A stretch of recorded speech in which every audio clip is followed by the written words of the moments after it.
Yeah, I think whenever the first team starts pushing, it's going to be curious to see what the plan is, because both teams have the potential to just kind of like ram their head against a tower. And how much attention do you want to spend defending it?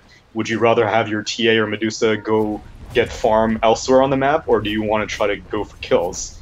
Right. And I think up until Dendi gets his Desolator, they're probably not going to do anything on Na'Vi, and until Silent finishes off his Mask of Madness, they're not really going to do anything on Empire. Well, and you do see right here as well that they're scouting out and getting a ward over these Ancients. So they'll be able to come and mess with them a little bit. And the rotation down bottom now, they might feel a little bit safer as General is getting attacked in the bottom lane with one more stack of Shadow Poison. That should be enough to find the kill. Is it actually going to be enough? Van score just ends up going down. General living through it all, but he is eventually going to fall. And Maposhka, he's also going to pay the price. Ghost Stick in trouble, able to get the Time Walk away and turns with the Chronosphere. FN yells in their face, going to take down one. He misses on the Scream though, but Seneco's still going to die. And now Silent ends up falling as well. They brought in Crystallized for this. They have to jump away yet again. But the big winners there, again, Na'Vi. It took way longer than they were expecting to finish off that Enchantress. Who needs Untouchable when you can just heal all of the damage that they're doing? Is now they find FN, or rather Roger gets found out by FN. Yep. It's daytime, so he can't fly. He has 17 one charges though. This could still be a pretty nice and easy kill. Jump forward, Ghost Stick looking for a bash, looking for a kill. They found themselves General as well, and Roger, 4 stacks of the Shadow Poison on him. It's level 2, but well, he's going to end up dying as well. Roger, not enough stacks on him to find the kill. No, I'm not 100% sure, but I'm pretty sure at one point this Enchantress is at like 20% HP, but it looks like she's at 100% HP now. I know. She's what's going on here? She's a silly, silly hero. What a hero, honestly. Almost 1,000 HP also, and maxing out the heal. It's, it has potential. Like I said, Empire does not have burst damage aside from this Queen of Pain. And you need burst damage to deal against something like a DOT heal. Yeah. So, Enchantress is definitely getting away with murder right now, far more than she should be able to. And props to Na'Vi for responding to that survivability. In that bot tier 1 fight, they saw the opportunity. Enchantress still went down in the end, the Mystic Snake, but she bought enough time that the rest of the team could come in and get kills. Same thing here. The Night Stalker was caught out, but it didn't matter because Enchantress can come in and, I guess, tank, which is something that you don't hear very often. And look at this. Dendi, after they get the D word on the Ancients, they knew it was going to be there. He's just going back in and taking them down, and now has a completed Desolator at sub 12 minutes. I don't know. I don't know how this works. And now, Silent. Oh lordy, they realize that he's there. They do have swap because Venge is level 7. They're diving behind the tower. CIS Dota. They got it off before the mana shield came out as well. Don't worry. Dire's top tower is under attack. Yeah, this is effective movement, especially by Roger. Roger has been crushing it this game for sure. Darkness is used. Fangscore can't see anything. Barely can even see where he's walking, but he's gonna hide. It's not really worth diving again for a Shadow Demon, especially if no one TP'd for the Medusa. But now they find him. They're going for it. Why not? Let's just kill everybody. Kill everybody. God, this is a terrifying combination. And I mean, against his former team, Roger, he's making the work, making the moves, striking fear into them. Oh, he's making more moves going up at this top lane. You could TP onto the shrine if you're Na'Vi. The long duration silence in general. They're going to drop the boat. Is it going to be enough? They do have that damage mitigation onto FN. They pull him back in yet again. And, well, trying to get out of there. Void back up in a second. They can't connect. Still, tons of space creation. Medusa died in the bot lane earlier, so she wasn't able to farm. And Dendi wasn't in any of those fights. Oh, now, no. We just saw that Desolator. Well, guess who's 700 gold away from a Blink Dagger now? Almost killing off the courier, too. And look at this Van score. Quick, ult the illusion! Crash the server! This is pull the ripcord, it's over! Oh no! Roger, the ripcord.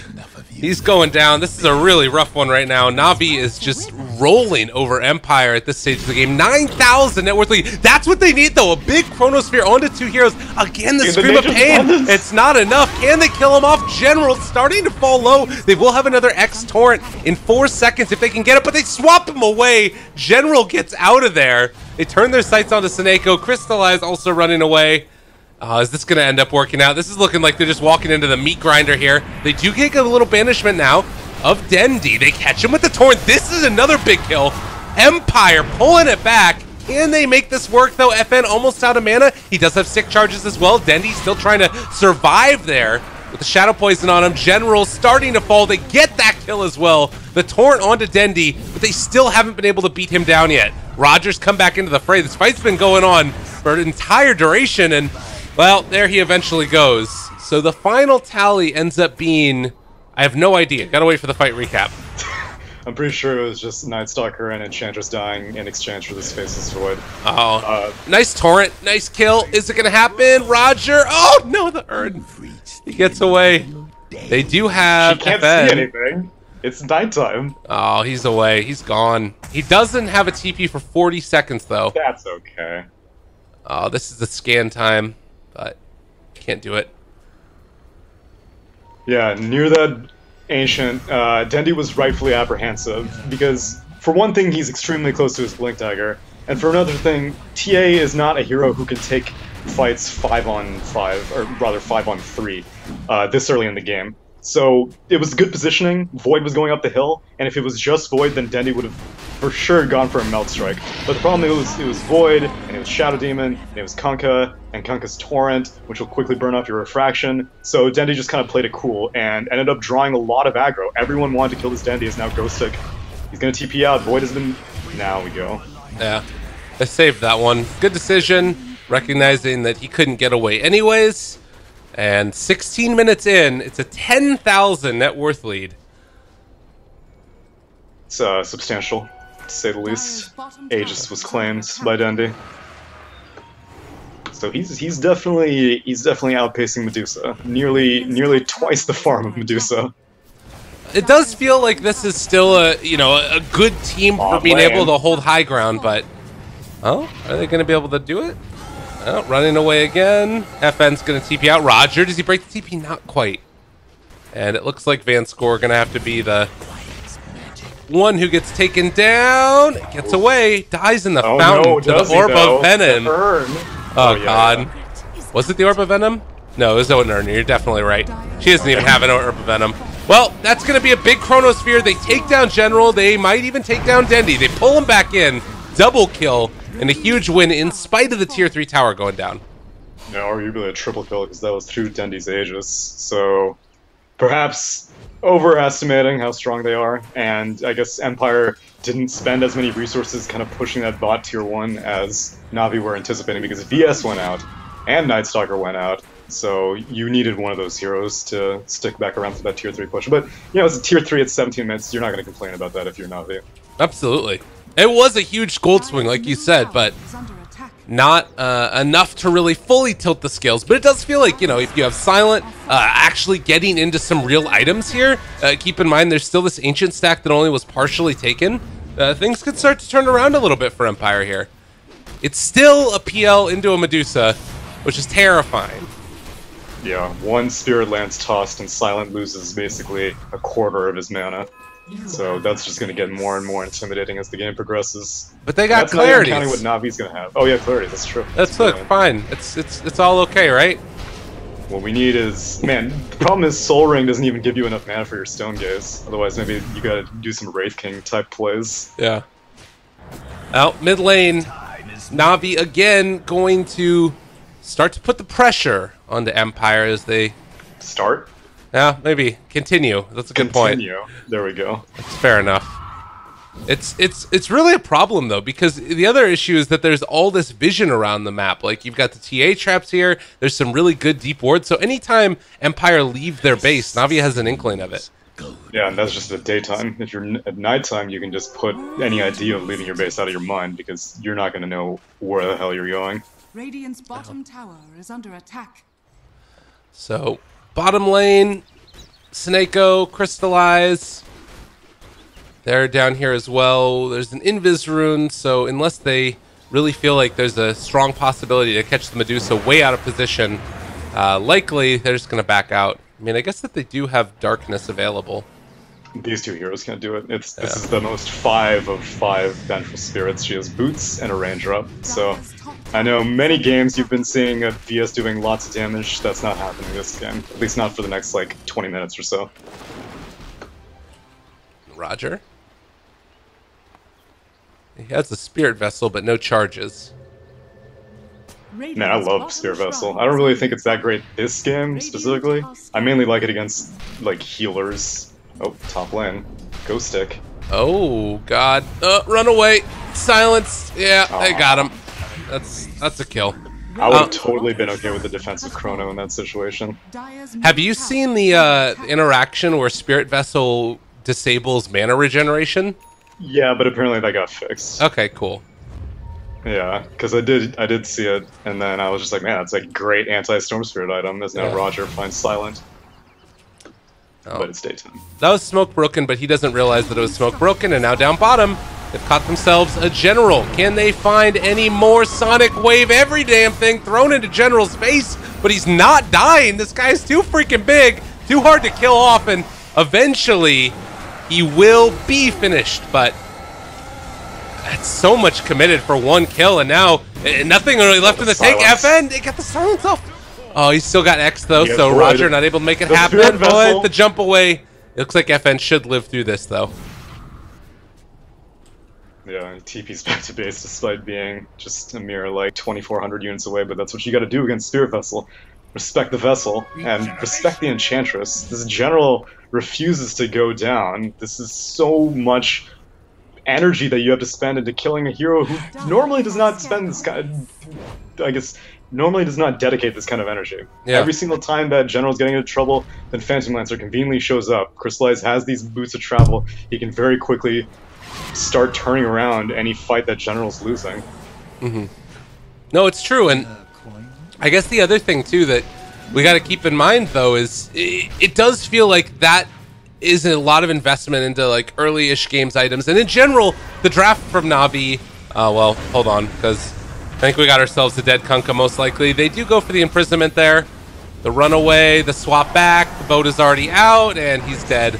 I guess the point I was trying to make is they now catch Crystallized, and I'm never going to be able to make my point, is that if this Medusa does start to get towards some of these later game items, things feel like they could maybe turn back around. She's not that far behind the PL now, and you know, get into a Scotty, you start to get to some of those later game talents, things maybe don't look as terrible for Empire if they can keep holding out. What do you think about that? The problem is it's not just the Phantom Lancer. You have to worry about the Phantom Lancer, and you have to worry about the TA, and the TA is massively outpacing the Queen of Pain. So, like, if both your 1 and your 2 were both just like a step, or maybe a step and a half behind the enemy's 1 and 2, then yes, a Medusa could definitely win one team fight and start turning it around. But right now, this Queen of Pain has had to go for a defensive Yules just to deal with the silence from the Night Stalker, and that's not a damage item. And now she's going for a Shiva's, and that's not really a damage item either on a Queen of Pain. So this is not a Queen of Pain who can kind of jump in, cause chaos, and then draw everyone back into the Medusa's clutches. This is a Queen of Pain who needs to... Actually, Dendi is the one who's running away, but I guess Dendi doesn't know where the rest of Empire is. But yeah, this is a Queen of Pain who's not going to be intimidating for at least another 15 minutes or so. Yeah, it's true. There's a lot of issues in this game, and I mean, it's feeling definitely like Navi, the ones in control, the ones that are waiting for that next Roshan, still 30 seconds before it's capable of respawning. And, well, 23 minutes in, it's a 17,000 net worth lead. Navi have never really looked back since the very early stages of this when they got that initial first blood. No, this is disciplined. Roger now has a gem, actually completed before his Aghanim Scepter, but when you have this much map control at 23 minutes into the game, you don't really need the Aghanim Scepter quite yet. Ghost Stick. Is this the play? Is this the time? Is it the place? Is it the moment? No. It's going to run away from him. Maybe he can get something together a little bit later on. Who knows? Well, again, conveniently, the gem has been picked up by Roger. I Yeah. imagine it was possibly in response to seeing a Shadow Amulet or something on the Void, so... The initiation power, I mean, like, Na'Vi are just consistently one step ahead of Empire this game. Yeah. Well, Ghost Stick again looking for anybody, but not able to find it. Yeah, Na'Vi, no one's defending the bot tier 3. There's no reason that they should be venturing out of their jungle. Sneeko just holding strong in the mid lane. There's still only one tier 1 tower that's left alive for Na'Vi. And I guess that in the next few minutes, you know, you could think about trying to get a little bit like better vision over there. They have some vision over the area, but if the fight did break out, they wouldn't have much on this sort of other side where the high ground is of That's true, Empire. but you see how much time Empire has to dedicate in this area because they lost their top shrine all those ages ago. Not Right. only did Na'Vi quickly take that top tier 3, but they followed up with the shrines, and so Empire, they can't like let Medusa farm elsewhere because she has nowhere to TP to in case Roche just breaks out. And Roche will break out. You have the Vengeance, you have the Wave of Terror on the Vengeful Spirit, and you have Desolator, Meld on TA. This Roche is going to go down in an instant, and I don't think Ghosted can do this by himself. No, I mean, he has the Vlads. They have the Scotty done too, but they are sitting right underneath that TA trap, and, well, they get a D ward here with these illusions. Not bad, but they need to get another ward down inside the pit, and they do now. Van Score sees a herd of PL illusions coming at him, and I heard. I like that. Silent can only deal with them very shortly. That Mask of Madness. Yeah, this is actually great for Na'Vi. They don't have to take Roche anytime soon. Empire have all 5 heroes there, and they're like, please just go into the pit. I know you want to take this here, Roche, because we can't do it. You have to do it. And Na'Vi are like, that's cool, you know. Yeah. We'll take it on our own time. You can just do your own thing. And now, Shadowblade Initiation. These are not the 2 heroes you want to catch. Dendi might be, but Dendi is a BKB. Oh, jump forward, Chrono, no, the reaction, great reaction there from Dendi, but they might be able to still take these guys down and make things a little bit scarier for Na'Vi. Roger ends up going down as well. They buy back immediately, want to get into this fight. They still have Stone Gaze if they want to use that to try and retreat. They're going to pop it right now. The boat comes out as well, BKB done. Time to get the hell out of there, but Na'Vi still looking to chase and Silent, left completely alone. He doesn't have a TP, he doesn't have any way to get out of here. And the Medusa is done. I think General's pretty pleased with that decision, to be honest. Now, That was very, so if Dendi didn't get that blink off, for one thing, I'm not 100% sure if they could have killed him, because again, they don't really have very much damage, and Dendi would have been caught on the furthest edge of the Chrono, where only Queen of Pain would have been able to damage him. right. But him getting out just 100% sealed the deal that Na'Vi were going to be able to win that fight. It's probably not necessary for Roger to buy back on the Night Stalker in that situation, but you have such a big lead right now, a little bit more of a delay on your Aghanim Scepter in order to 100% secure a wand fight is definitely worth the risk. And, well, I mean, we're getting close to the time now. We've got ourselves an Aegis and Cheese. Crystallize holding on to the Cheese, and Aegis is held, obviously, by Dendi. So, I guess kind of the question now is, going forward, how do they try and finish off and end this game? Slowly regain map control. It's one aspect. So the one... Oh, I mean, Na'Vi. Na'Vi. Oh, well, I mean... They have 1,000 ways that they can close Okay. out this game. That's not the hard question. The hard question is how did Empire try to not close out this game. I mean, Na'Vi, they have the good split push potential. So, you know, Dendi can burn down a lane. BOT, PL can burn down a lane. The rest of the 3 heroes can go down to mid lane. That's one option. You could just send Dendi, BKB, Aegis into a lane, let him siege it. He has his pike, so he has bonus range, so it's not even that big of a commitment. Or you could just wait for a pick. Nightstalker's going to get that Aghanim Scepter eventually. He's about to hit his level 18 Darkness, so he's going to be able to just keep it permanently dark eventually. So there are many options for Na'Vi. For Empire, the one thing is that they were able to recover a gem whenever they killed Roger with that Chronosphere, so they can ever so slightly start killing off TA traps and planting some wards, and, you know, once Roger completes that Aghanim Scepter, the gem will probably still be out of stock. But Yeah. I don't think they're going to get that kind of time, as now Na'Vi is pushing up this bot tier 3. Oh, we've got Max Just.PRO's talent. Now they have an army of PL illusions of their own. Need to go micro those, sending them after Dendi. He's actually getting all of his mana burn. Not a bad way to start that. BKB popped. And that is decent. That works out quite well right now for Empire. Yeah, not necessarily worth the BKB charge to kill off that Shadow Demon with the Pike. I guess Dendi may have accidentally like misclicked for a second, because usually you just go for those 4 attacks with your Meld Strike after a Pike like immediately, but Dendi was kind of stalling. Maybe he was trying to bait out a disruption, like a defensive disruption by Shadow Demon, but Shadow Demon did not disrupt himself. He just ate all 4 attacks, maybe because it was delayed, but yeah, they traded BKB charge for it. Yeah. Like you said, Empire is relatively okay with that. Well, the other thing that we got to keep our eyes on, Roger getting close to his Aghanim Scepter, so if it wasn't already a problem, it certainly is now.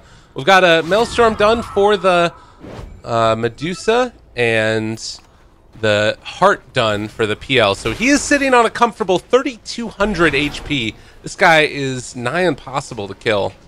Yeah, that's comfortable, alright? That's real comfortable. He's got a cheese as well, in case he does reach critical HP, which would be a miracle for Empire to pull off, because really their only damage dealer right now is... Oh. Yep. I'm a Poshka. Maybe a turnaround, maybe a way to get him out of there. They're still slowing. God dang, he takes a hell of a lot of damage, and the Spirit Vessel should finish him off as well. Chronosphere onto 2. Okay, they also have the Stone Gaze down there. Sonic Wave, can they kill him off? They burn through the Aegis. Roger barely living in this moment. FN, can he find the finish? He will have a Scream of Pain when he gets out, but Roger already too far away. They do go for the Hurricane Pike and the Blink Away, which barely keeps FN alive. But final tally ends up being nobody dead? Aegis claims. Yeah. That's it. That's, again, not bad. Empire making this work. I'm super surprised that Miposhka survived all that. I don't think he even had, wasn't on cooldown, so I don't even think he had a rum buff, but he ends up surviving. And I don't think that Na'Vi are going to be just content with that. The BKB is ready for TA. She did not spend in that engagement, so they can just keep on pushing here. Down to 8 seconds, but not terrible. And, well, waiting for everything to be used again. They pull back in 1, and poor Miposhka will get punished. Yeah, with Chrono being down, Na'Vi has nothing to fear. Sonic Wave is down, Stone Gaze is down, all the ultimates have been spent. Whereas Na'Vi, they have no big cooldowns. They can lordy, keep on rolling. Oh god, Van Score's just done. They blink in again. Dendi's taking a lot of damage from Silent, but Silent is not going to survive this. And buyback status, nobody has it.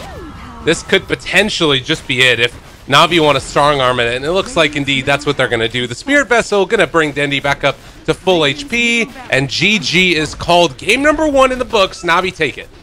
Yeah, that was strong arming for sure. Na'Vi just took Empire's lunch money pretty much, but it's just game 1.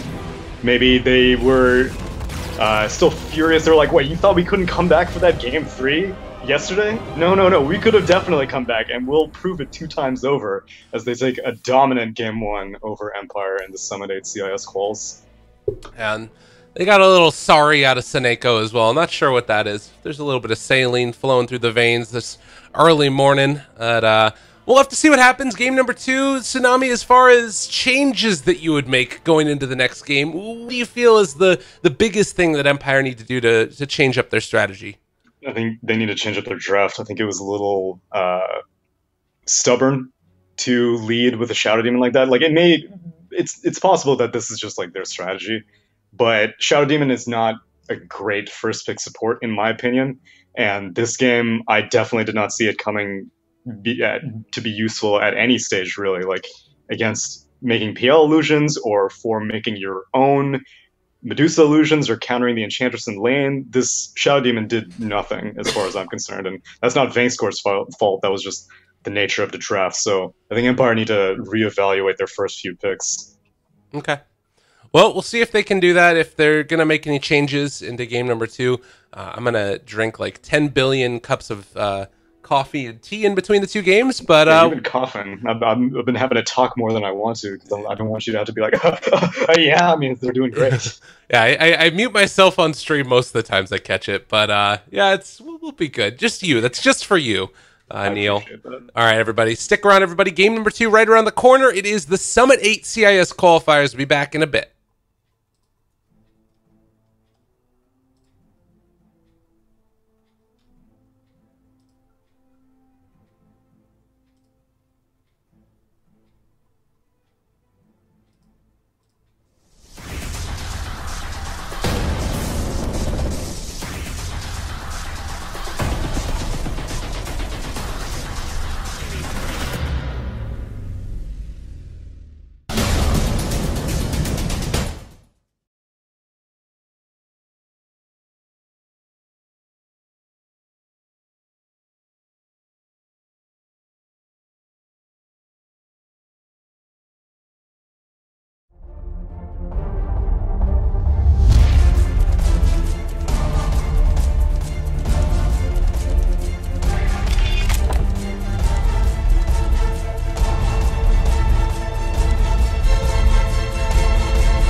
Wait a minute. Wait a minute.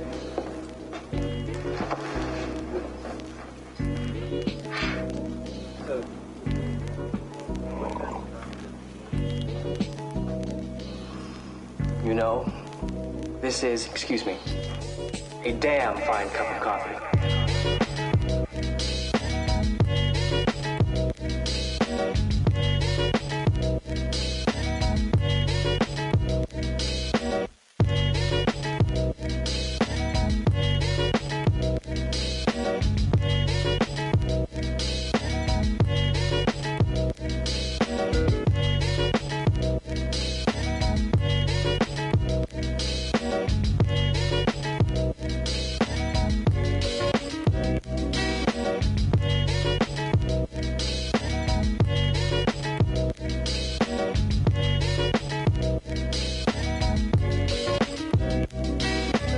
I'm gonna let you in on a little secret. Every day, once a day, give yourself a present. Don't plan it, don't wait for it, just let it happen. It could be a new shirt at the men's store, a cat nap in your office chair, or 2 cups of good, hot, black coffee. Like this. A present. Like Christmas.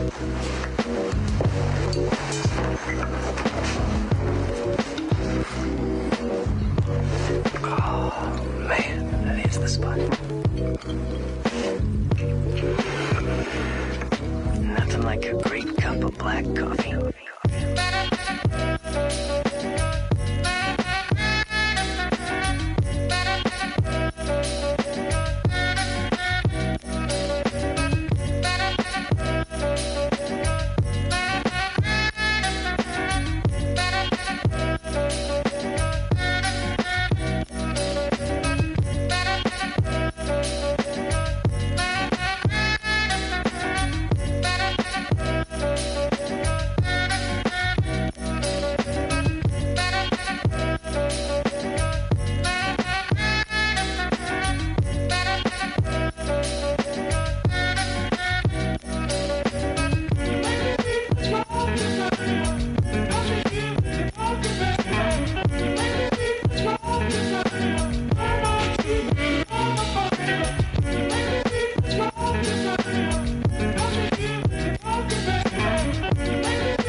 What would you like for breakfast?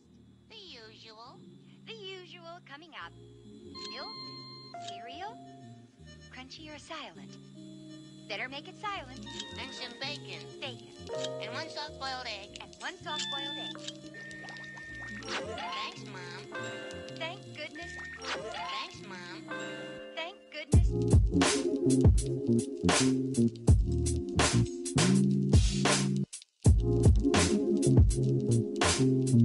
Thank goodness. Thank goodness.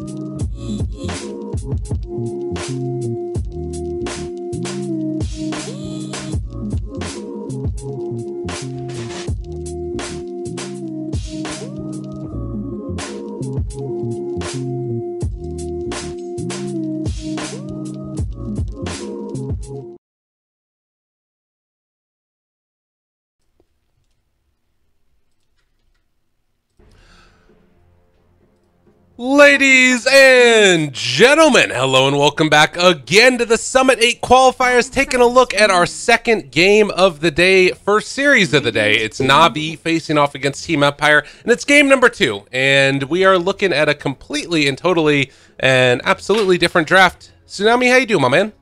I'm good. Empire's Empire, turn. yeah, this is definitely totally different. This is, for one thing, it's not Shadow Demon. The other thing is, like, it's like upside down pretty much, because I was looking at the MDL match from yesterday, and Na'Vi ran Beastmaster in all 3 games, and it was usually a Earth Spirit on Empire. But it seems to have been reversed now, and I think that Empire was just like, oh, you probably expect us to pick Earth Spirit first, but we're gonna take your Beastmaster. And Na'Vi was like, alright, fine, we'll just take your Earth Spirit. The thing is that I think Na'Vi come out on top, because out of the few games that both teams have played this patch, Na'Vi has won 3 out of their 3 Earth Spirit games, and Empire has won 0 out of their 3 Beastmaster games. So, 10 seconds I'm not remaining. 100% sure I'm confident with this Beastmaster pick, but at least it's different, and so I give him props for that. I am completely and totally going to be on board with the Beastmaster pick. To me, this feels like maybe the most broken hero of the patch. Whoa, that's a bold claim. I think it's true, though. I'm pretty sure that if you look at, like, because the Have thing you that seen Tiny, though? well, here's the thing. I don't care about Tiny. Get off me, Tiny. I don't care. This is what I'll say about it is, if you look at positional scarcity, that's the thing that sticks out to me the most. There are like 2 top tier offlaners, as we see a Tiny that's going to come out now. So we'll get our chance to figure out if this is true or not. There are a bunch of top tier like carries. I think there are 2 top tier offlaners right now, Beastmaster and Brewmaster, and then everything else is like a tier below. It's so freaking good. This guy is ridiculous. You get yourself a giant creep.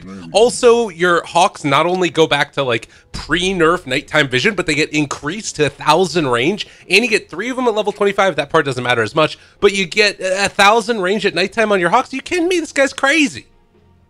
They're not invisible anymore. 10 seconds. It doesn't matter. They're tanky. They are tanky. He's good. He's damn good. 5 seconds And remaining. one of the biggest things that we talked about in Game 1 was the vision superiority that Na'Vi had in spades over Empire. And Empire seemed to have recognized that, and they're turning it around. Like you said, they have the Hawk, and they take Roger's Night Stalker away from him and put it on their own roster. So this Disruptor is going to have some easy time glimpses this game, that's for sure. And I am going to be very scared if I'm the Queen of Pain on Na'Vi this time, because last time it was Empire's Queen of Pain that didn't really have a good way to get back into the game. This time, Dendy's going to be the one struggling with it. Oh, for sure. And I don't know. I'm sort of still trying to figure out, like, I think that there's still a lot to be figured out about this patch. Talk to me about the Tiny, though, because you seem to feel very, very confident in this hero. What was the big thing that's sort of changed in the past couple of days that's brought him to sort of top tier relevance? I was a big hater on Tiny in the original 7.07 because the hero just did not make sense in multiple respects, and to an extent right now he still does not make very much sense, but it's an experiment, and I'm always up for new, unique interpretations of heroes. 0 agi start plus 0.0 agi per level is weird, but Tiny has a lot of stuff going for him. In the B patch, most notably, Tree Grab is not garbage anymore. Okay. It was pretty bad in the original 7.07 patch. It now has a flat cooldown. Originally, Tree Grab basically had a 40-second cooldown at the first point.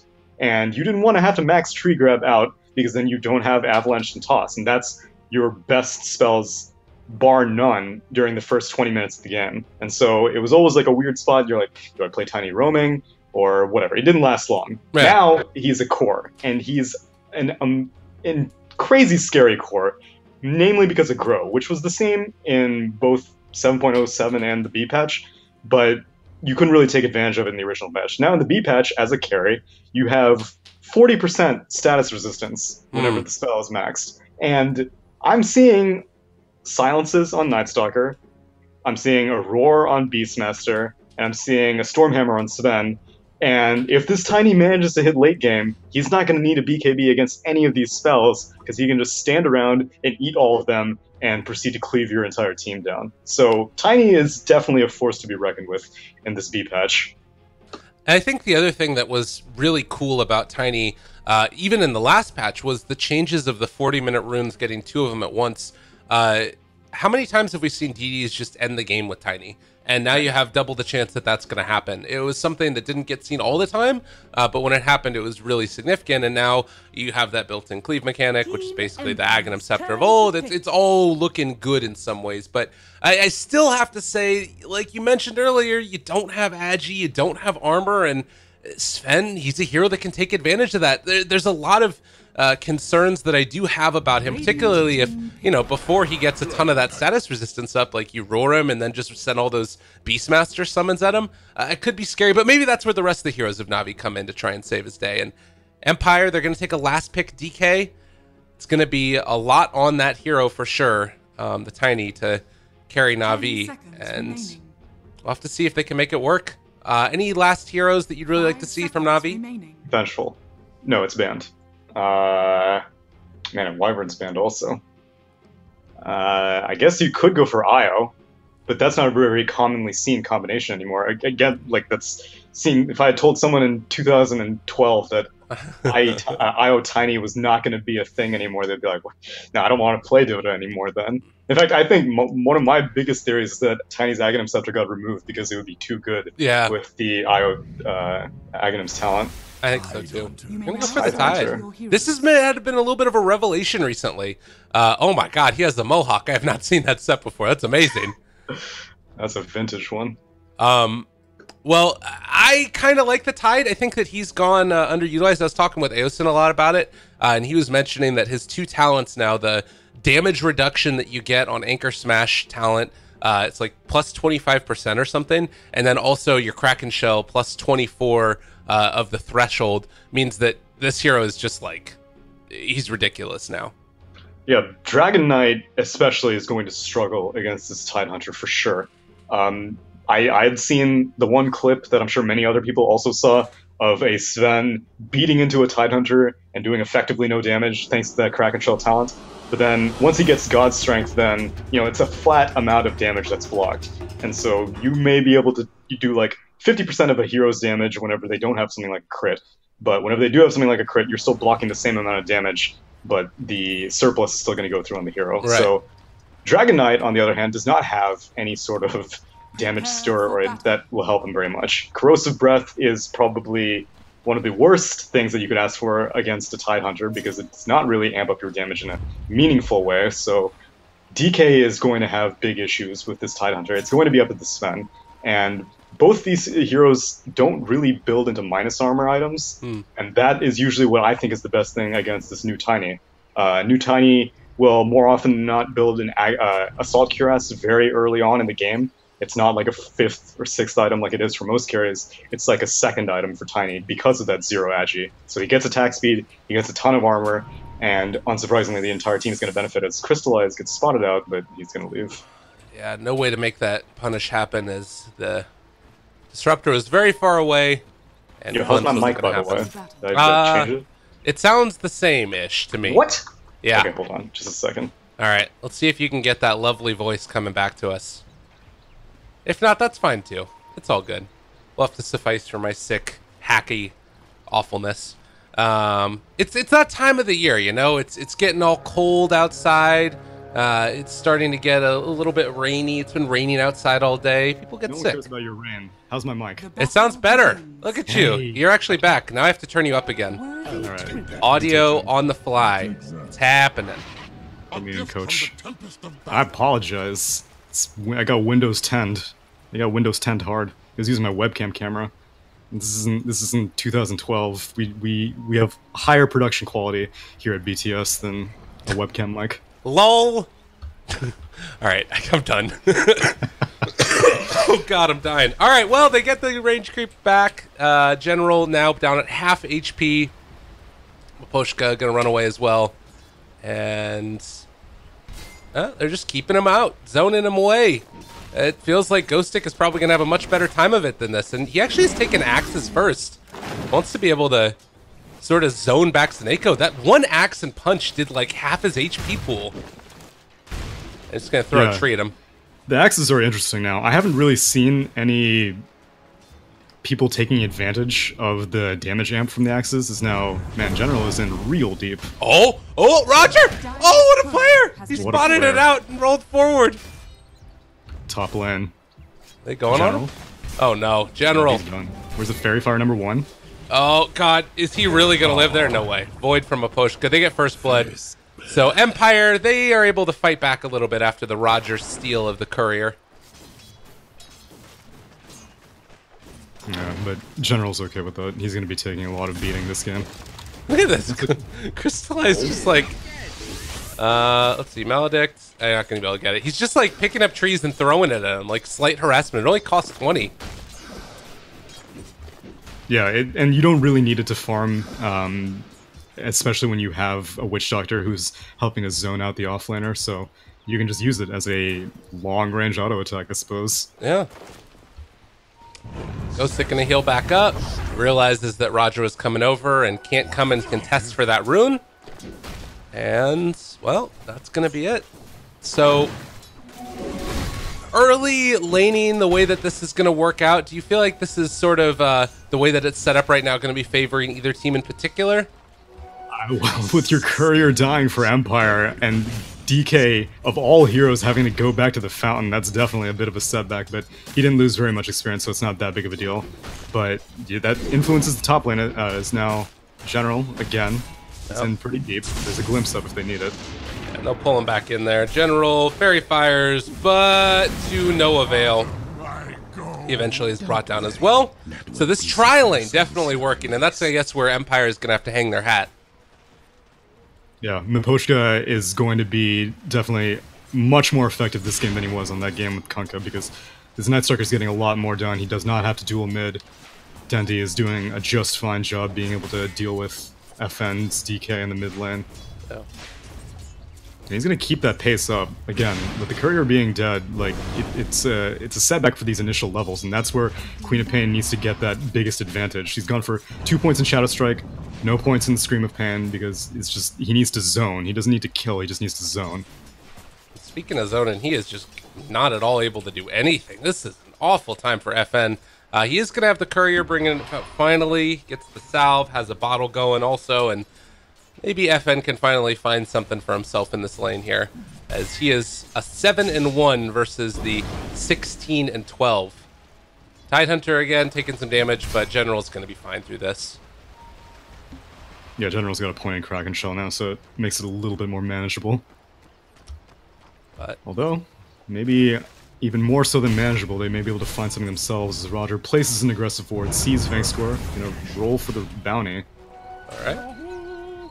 They drop down that ward to block the camp, and moving up here, they have the catch on the Silent, but Coconut's not going to bounce. They have the Maledict, the stun from far away, not going to connect. Silent dodges everything and just walks away. Get off me. This Sven's gonna need, it's a smart idea that they've gone to block out this hard camp. For one thing, it means that if this supports of Empire ever notice, then they're gonna need to spend more time walking over to the Ancients. As now Crystallize in the bot lane is actually taking a bit of damage here. Oh, trying to turn it now. There's the toss. They are going to be able to find that kill. Ghostic's still looking to chase here. He's threw out the axes already, but not going to be able to find anything else afterwards. Mid lane roll. Yep, they catch on to FN. He is still taking the DOT. No. He has raindrops. Raindrop time. He's good. Living through it all. And instead, they turn it back around and find the kill onto Dendi. Miposhka, even chasing for more under Roger. They maintain the vision with the strike and able to get that last kill. Double from Miposhka early. Who knew? Night Stalker's a good hero. Yeah, and a hero with that sixth sense avoids Seneko, which Seneko couldn't have gotten that kill anyway, but yeah, Night Stalker is an exceptional hero, especially after 4 minutes. Between 4 minutes and 8 minutes, he's beyond great and gets a lot done in that mid lane, helping out FN significantly, which FN is still going to be behind because he did not get any of that experience, I believe. He was too far back, trying not to die to that Shadow Strike, so even though Queen of Pain went down, he didn't really benefit. It was Miposhka who was mainly benefiting, but that's okay. Miposhka, again, it's going to be night for another 2 or so minutes. He can keep bothering Queen of Pain mid, and it kind of makes Roger feel a little skeptical about leaving Dendi alone in this lane. And Miposhka does have a little bit of a movement here. He's underneath the wards, though, so they'll realize what's happening. Kind of interesting warding here. They want to make sure that they had that vision, so they even had him overlap a little while. And now, Witch Doctor tests the rune and picks it up, and now Miposhka gonna have to run elsewhere. This warding has been really, really solid, and that was one thing that we did notice from Roger the other day. He was able to get, or not the other day, the other game, he was able to get a couple of these D wards when they were making that move. And now Miposhka, the long wraparound, he does have a silence available, gonna get it down onto Dendi, and the chase is gonna be here. They have Sonic Wave available, and Dendi is just not at all afraid of anything. Alphys down, Scream of Pain, Sonic Wave is available, but they don't even need to use it. Dendi's afraid of Night Stalker, but he's not afraid of DK in the slightest, because this DK is just so massively underleveled, and it continues to snowball. Dendi, like you said, has Sonic Wave, about to hit level 7. DK is struggling to hit level 5 right now, so it's, and it's not going to get any easier. Tiny is getting free farm as now he proceeds to solo kill the Beastmaster. Alright, nice obs there, but Crystallize is still able to get it with the tree throw. Apparently it's pretty good. Pretty good. Pretty dumb, in my opinion. Yeah, but fair enough. I don't balance this game in general, getting voided. He has Ravage. They could think about turning this one if they want to, and do they opt to go for it now? It might happen. They're still saving it. The stun is there. Do they kill him in time? General, not able to get off the Ravage, and now they turn on to Seneko, gonna be able to take him down as well. A double kill for Silent. You gotta wonder, is it worth that early Ravage? I needed to get Silent, and I'm not gonna Ravage unless I can get Silent. And Ravage's range did get buffed, so I'm pretty sure it would have hit, the entire screen if he just went for it. I don't know if they would have been able to get the kill on Night Stalker regardless, but you don't go back in unless you want to get the kill on Night Stalker, because you're definitely not gonna kill the Sven.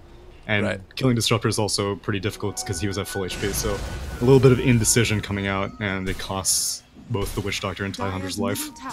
General, they're trying to take him down a little bit here. The Ravage, the turnaround, is it going to be enough? Silent, still trying to stay tall here, but they're not able to get him. With Dendi, that should be the finish. General maybe could have gone north instead of to the west, but doesn't end up working out. Dendi has a blink, he would have probably gone for anywhere. At least at the minimum, it may have forced Dendi to use Sonic Wave, which he hasn't had to do, and being able to kill the one position without having to use your ultimate as a Queen of Pain is a great feeling, because now you could use it on FN mid, who has just 860 HP. A look at Crystallize here, though. Just takes out that 3-stack so quickly, and now he's firmly in the lead of the net worth. 5,000 almost. 9 minutes into it. He has also gotten, how much CS? 70 CS at 9 minutes? This guy's a monster.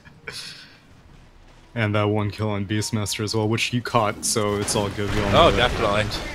Ava, Avalanche. toss to follow, maybe, possibly. Give him that They tree. don't You even can't do need to. They just punch him to death. And Tiny, all right, I'm a firm believer now. You sold me. Bottom tower is under attack. Don't let me sell you. Let all the one positions of the world sell you, and beware in your pubs, because Tiny, in this iteration, is a hero that could very easily be played by anyone just rolling their face on the keyboard. No. Well, it's a really frustrating situation, I'm sure, for FN. Right now, he is below the Tidehunter in terms of net worth, almost being surpassed by his Night Stalker, based upon those couple of kills that were found earlier. He's only level 6 compared to the 8, almost 9 of Dendi. This has just been an awful game for FN. And they're trying to salvage it a little bit here with the first roar of the game, I think. They don't have any points in Dragon Tail, though. So Disruptor's not 6 yet either. I don't know. They're going to have to suffice for a kill on Snako. And even that, oh god, this just does not feel good. They want to give it to FN. Oh my god, the cask! Oh no. Crystallize kills the Night Stalker while that's happening. They don't find the kill on the Witch Doctor. The wheels are coming off for Empire. There's Now they Sonic jump Wave. forward. FN is gone. Alright, pack it up, boys. We're done. This is feeling almost over. Disruptor, he is going to get found out again. They've used all the stuns right now, but he's going to be able to complete that TP. But when your DK is hurting this much this early in the game, I don't know. I don't know what you do. Yeah, and back in the day, DK used to have a pretty great XP talent at either 10 or 15, and that was, you know, you build a Midas and you're back in the game, because, you know, it's like that Venomancer, except Venomancer just was a better version. So it's gone now, and you have a mana regen talent, or an attack speed talent at 10, and you have a damage talent at 15, or a health talent at 15. Right. Neither of those are going to help him get back into the game. Well, top lane, Silent, Baposhka, they're there. Roger, gonna get counted again. They do have Ravage if they want to use it, and man, this does not feel good. The damage is not there for Silent right now, once that Anchor Smash gets through. And god, General just bullying him.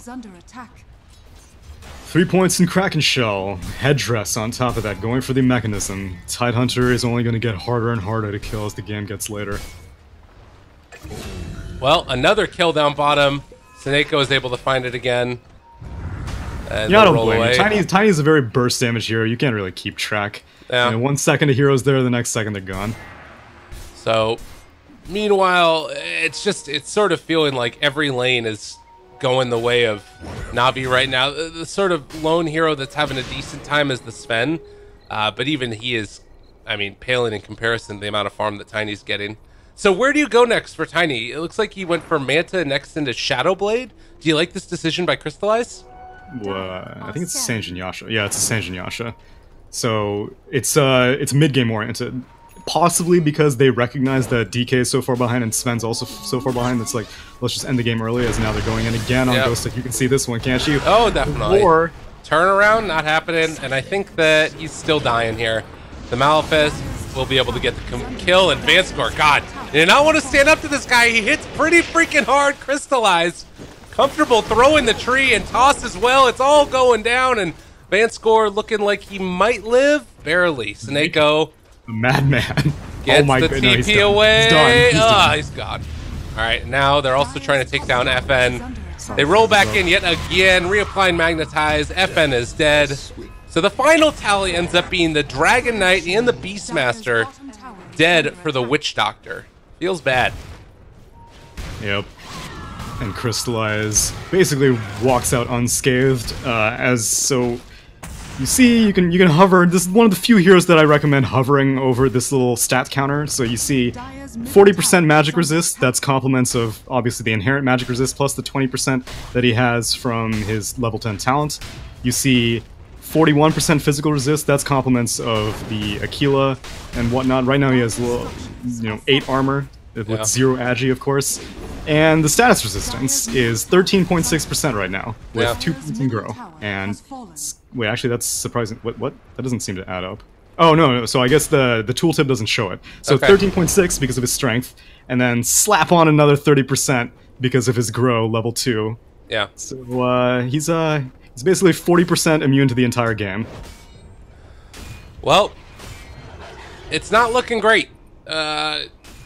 There's a lot of numbers that you just said right there. The thing that I'm taken from that is it's looking bad for Na'Vi. Excuse me, looking bad for Empire. Excuse me. Accurate. Sonic Wave connects onto 3 of them. General walking forward. Crystallized already on the dominating streak. They still have the Ravage available. If they want to walk forward and take the ball down, it might just happen. He's silenced. They're not hitting the Tidehunter. Good decision. He's not able to proc that Kraken Shell, but now the Static Storm down as well. They're actually making this work. Empire fighting back. Can he get the Ravage off in time? He pops at the turnaround. Crystallized. It's still not going to be enough, though. They've lost so many, and they're going to lose even more. They pull it back in. Empire, fight back and make it work. That was a great dance. That was perfectly in concert, everyone. So Queen of Pain surprisingly was not really committed to that fight. A Sonic Wave was casually. Well, actually, I don't even think Sonic Wave was in that fight. No, it was. It was right at the start, but it didn't really look like it did enough damage. It hit onto a couple of them, but it just That's right. tickled the back line. And one of the disadvantages of this new Tiny as Namaposhka avoids a Boulder Smash is he's kind of a cooldown dependent carry now. Kind of like Flak Cannon, in the sense that once Tree Grab is down, your carry potential goes down the drain big time. And so it was a fantastic Ravage, and under normal circumstances, if you had someone like Sven, they would have gladly gone in on that fight. Tiny does not have a tree. It was on cooldown because he was right-clicking people during the first half of the fight while General was walking around silenced. And he was silenced the entire time. First, it was the crippling fear of the Night Stalker during nighttime, lasts a whopping 5 seconds, then follow up with Vangscore's Static Storm, which is perfectly placed, and that's a recipe for a 1-team fight. Huge recovery from Team Empire after that. Yeah, and again, like the choice to Dendy. Yeah, he's in trouble. Dragon Tail.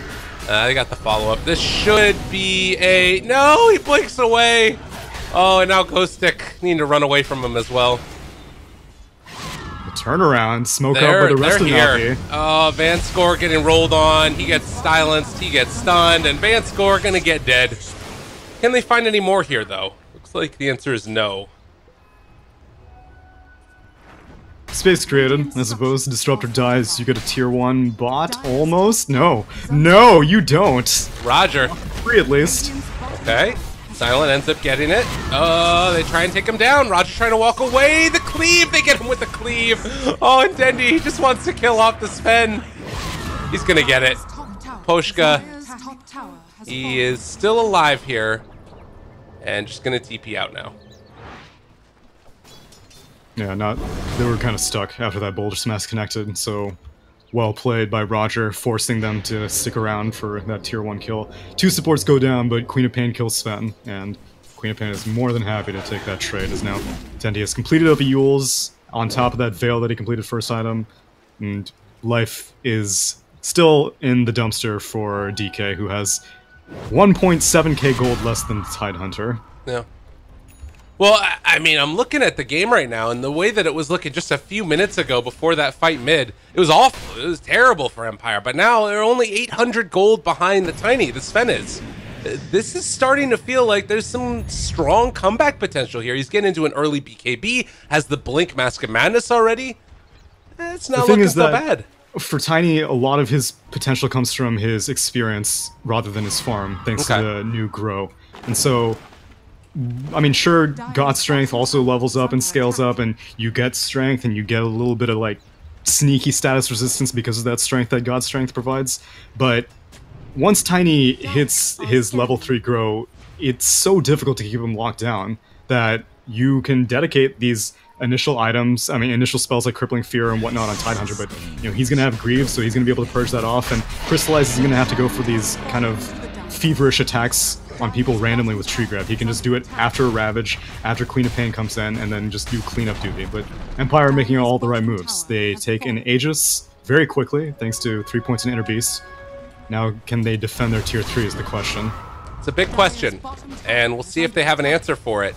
Radiant's middle tower is FN under attack. ended up using his dragon form before he got the level 2 ulti, so it is about to wear off. And Crystallize beating away at this tower. Whack.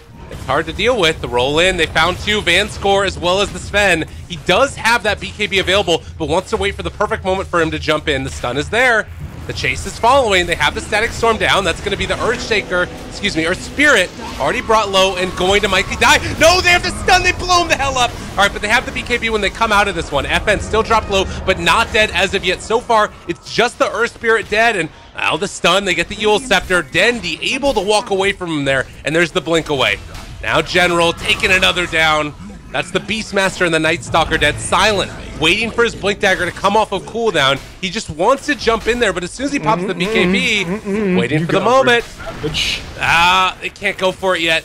They're still waiting. Ravage, the turnaround. They hit it onto 3 of them. Maposhka's starting to fall as well. Silent popped his BKB, but it might have been too late. Now they pull back in another one, Crystallized. But there's everybody's still back alive. They can't do anything. Tower fell. Now the barracks. Na'Vi taking everything from Empire. Barracks are under attack. Mechanism on Tidehunter, you've got the Urn on Earth Spirit Roger. There's so much survivability. General had all the time in the world to just sit on that Ravage, and it was just a game of chicken between him and Sven. One of them is going to go in, and Tidehunter drew first blood, goes for the Ravage, and ends up being able to finish off the rest of Empire. Not finishing off Sven, but, you know, if Sven loses his Rags, Dire's I don't think bottom he's shrine pleased is either under way. attack. No, for sure. This is a terrible situation right now for Empire, and Na'Vi going to accentuate that lead. You did get the Aegis, you know, in a certain way that's feeling better for Empire, but they're going to need the perfect team fight now. They need to take advantage of this timing when Ravage is down. Yeah, but they don't have their Aegis after that fight, which is a big problem. So you were basically effectively taking it out of Navi's hands, and you could try to start a fight with Ravage, but I'm pretty sure you still win it if 4 of Navi are still around. Oh, this could work though. Oh, they got the blink off. There's the chase though, and they have the silence that gets laid down on top of him. They also have a roar, but Crystallize, he's in the middle of all of them. Static Storm down. This is not terrible. They roar up that Sven. Can they find the kill? Crystallize though, the combination, it's too much. It's all too much. Crystallize running away from him yet again. Status resistance. Oh, he gets away. Oh my god. There were so many opportunities there where they almost killed off the Tiny, but like you said, that status resistance. So that was Roar used on him, that was Static Storm used on him, that was Stormhammer used on him, and he took 40% of all of that. All of that. Radiant's bottom tower Technically not the is Static under Storm, but he took 40% of the Static Storm damage, which is the main thing, so... Right. Good luck ever trying to kill this hero once he finally hits his level 3 grow. That was with level 2 grow, and that was without him having a BKB. Now he has both, well, he doesn't have his level 3 grow yet, but he has a BKB now. So it's just that much harder. And more importantly, it was surprised. all of the ultimates pretty much used in that last one. They still have 30 seconds before Static Storm is back up. They have to have that, and, well, Na'Vi just got Ravage back up again. Empire trying to hold the base desperately, but they need to wait till Sven is back up again. They need to wait for all their ultimates. They need to wait for a lot of things, and Na'Vi are not giving them that opportunity. Next creep wave. Might be time to go. Smoke up? Oh, the fake back. This Dark Troll Warlord's like, hey guys, the coast is clear. I don't see anyone. Aw, General. Maybe it's an illusion. They're walking. Snako wanted to get that ward down, but Van Score waiting on the high ground, making sure they won't get it. They don't have vision. One thing this Empire team does well is keep vision over everybody. Jump forward, Ravage, why not? Make it happen, baby. Stun through onto 2, that's a kill. Silent trying to stay on top of anybody at all, but the toss lifts Silent up in the air. They take down the Witch Doctor. Ghost Stick already brought down Solo in general. Isn't gonna end up dying there either. Silent, nothing left in the tank. They toss, they kick, they drop stones on him. It's all over. Na'Vi built up a lead.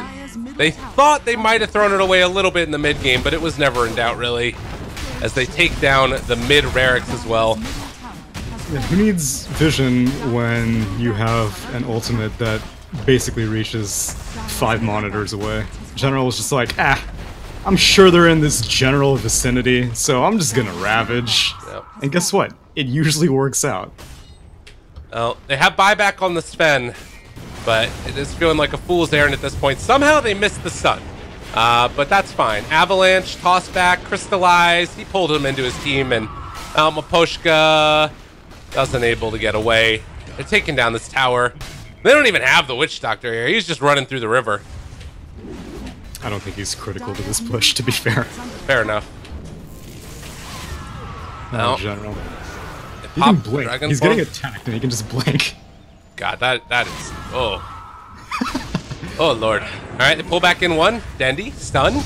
Maybe more. Roger gets the turnaround stun. Silent, they want to kill off Dendy so badly, but his Yule Scepter gets off, and now the blink away, the BKB from Crystallize. He's trying to take him down. Status resistance, though. Is it going to be enough? Can they kill off Crystallize? They do. But Dendy able to finish Silent, and FN trying to armor toggle for all he's worth. It's not looking like it's going to be enough to take him down, as General now needing to run away. Still 40 seconds until Ravage, but Roger gets the stun, gets the magnetize, reapplication, even onto the Hawk as it falls down dead, and Maposhka, he's gonna die with poor Ghost Stick.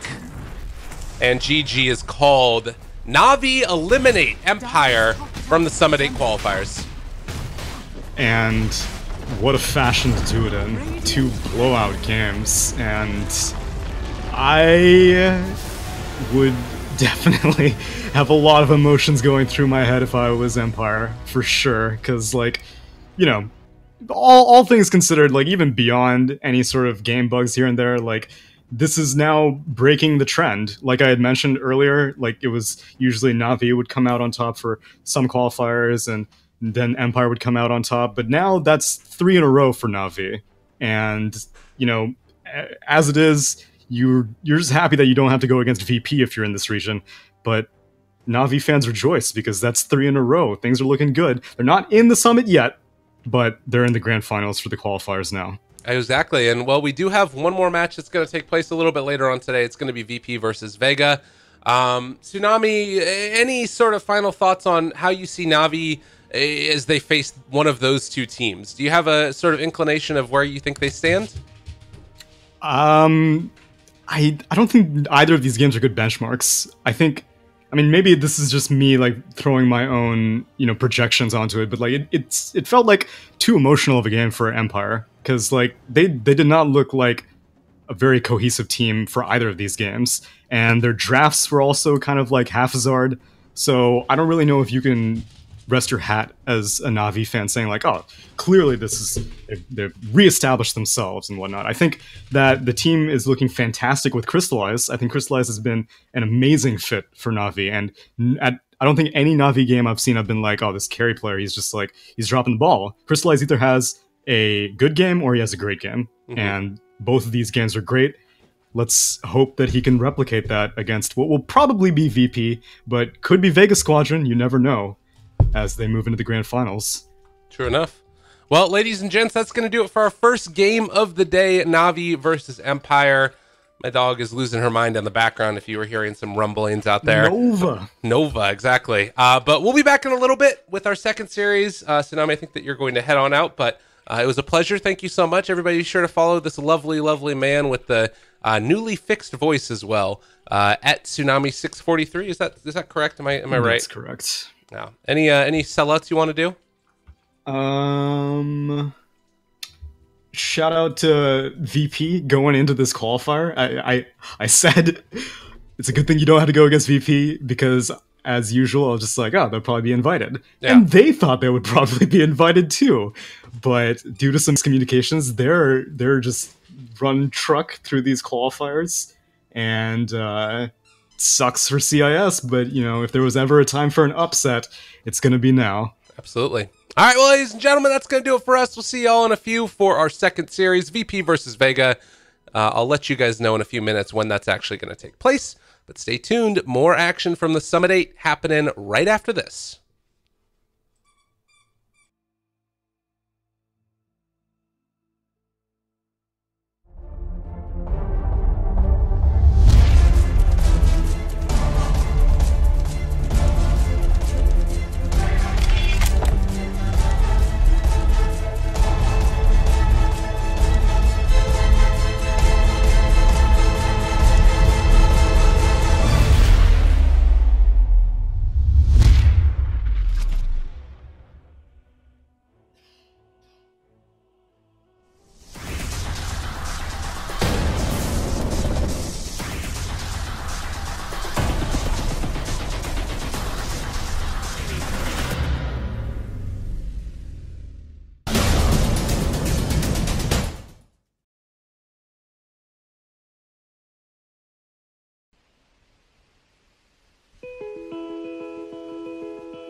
Hello, hello, hello, ladies and gents. Hope you guys are having a wonderful day wherever you are in the wide, wonderful world of Dota 2. So got some things going on right now. The next series, as I mentioned before, is going to be VP versus VEGA Squadron. And that match, unfortunately, as we all know, there's a lot of scheduling things that go on throughout the day.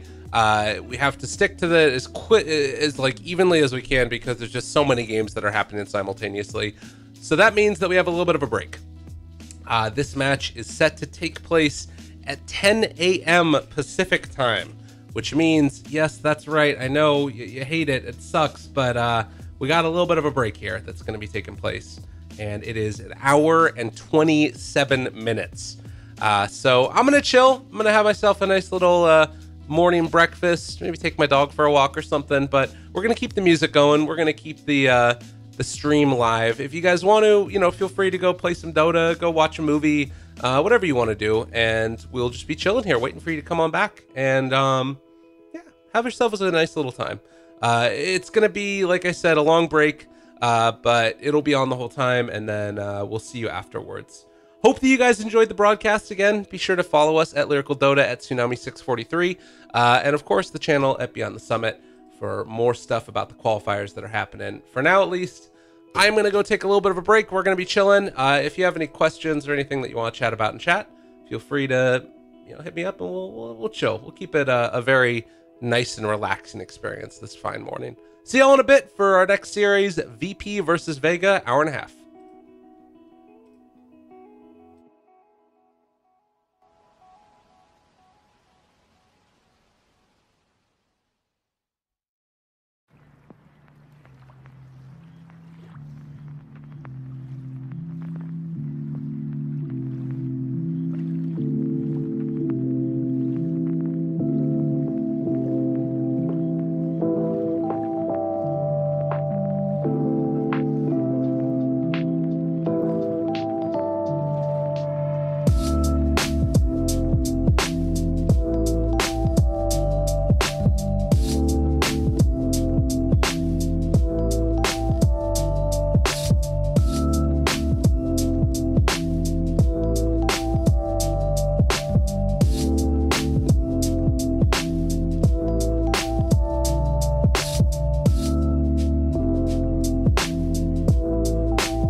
But you can't tell me what it feels like to wake up next to a woman and feel truly happy.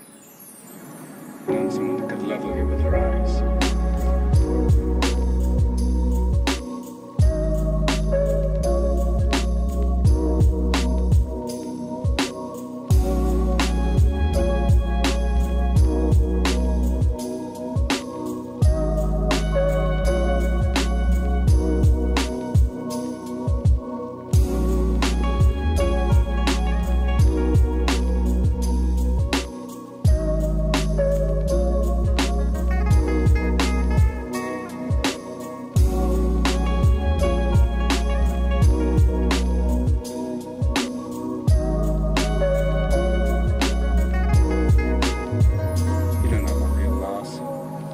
Because it only occurs when you love something more than you love yourself.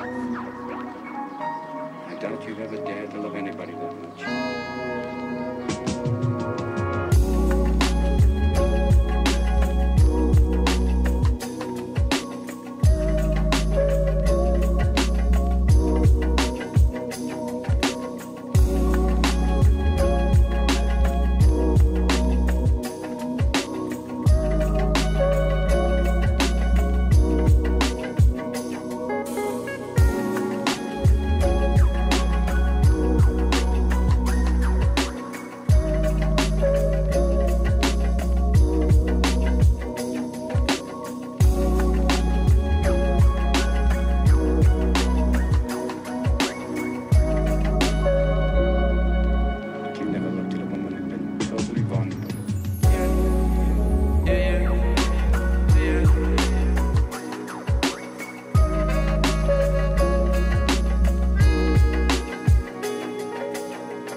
function of this total galaxy.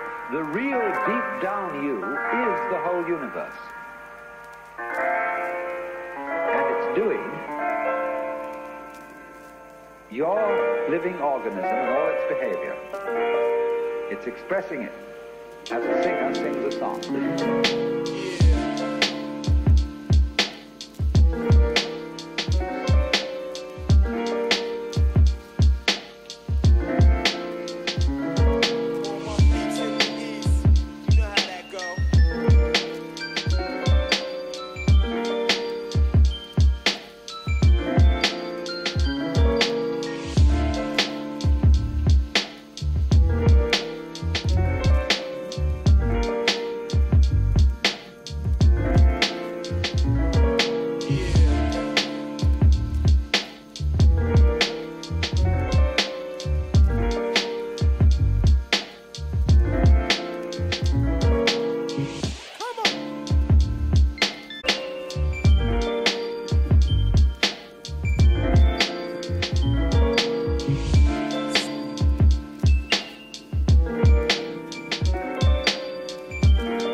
Damn,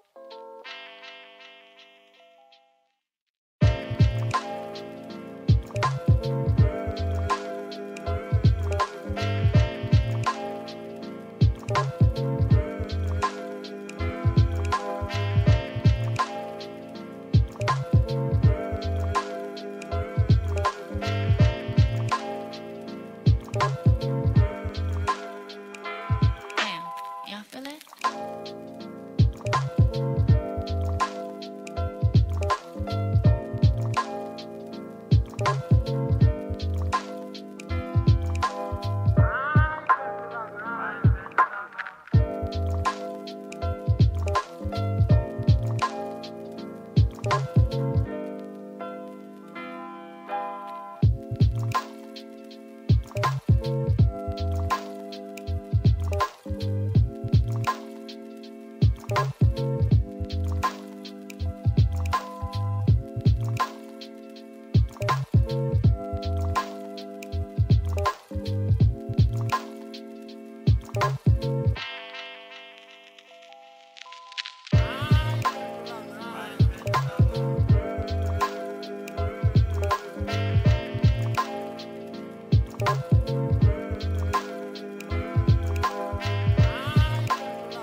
vacate the hall.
Yeah.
Ladies and gentlemen, hello and welcome back again to the Summit 8 qualifiers. Taking a look at our second series of the day. It's game number 1 of Vega facing off against VIRTUS.PRO. I'm Lyrical, joined as well by Aosin. Steven, how you doing, my man? We got a different one today. I actually didn't know what we were casting, and I mean, I see VP, I get hyped. I'm extremely excited to watch VP play. I'm not gonna be biased or anything, but my heart is biased. I guess that you've had a fair amount of experience hanging out with these guys in the past when you were the Summit admin as well. Should mention real quickly that Ogre taken first by Vega, but they leave the Beastmaster in the pool. Very interesting draft so far. Yeah, this is they probably have something in mind right now. Ogre seems to be getting quite a lot of play right now. He's 5 seconds. actually, you know what I think it is? A lot of people have been feeling like Tiny has been strong. Right. And I think this is the pairing that they usually go for. They give the Bloodlust to the Tiny, so he just snowballs out of control. Interesting. I mean, it's a ton of damage, and we've seen how good, even in that last series, Tiny can be if given a little bit of free farm. Maybe the supports run around, stack up Ancients a little bit for him. Could be terrifying. VIRTUS.PRO, I mean, can they take the Tiny away if they think that that's a problem? Or, I mean, I guess that they don't even have to go for the Tiny if they don't want to. VIRTUS.PRO. Yeah, okay, there you go. That answers your question. Yep. Yeah, I was basically gonna say, like, I'm not too sure, simply because this is still very new to me. I've only seen it maybe like once, but I can definitely see the synergy there. So I guess they value that enough to take it away immediately. Especially, I think the bigger reason is because they first picked the Ogre. Right. So at that point, you're just like, okay, well, let's not let it happen. Just in case. Just in case. But Vega, they're going to go back for a Tidehunter now. So kind of interesting draft at the very outset here. There's a Shadow Demon. You can create Shadow Demon illusions. I think that works if he has a stick in his hand, that it creates those type of illusions. I'm not sure. I don't know the interaction there. But regardless, it could be quite strong. You are a huge fanboy of Tidehunter right now, though.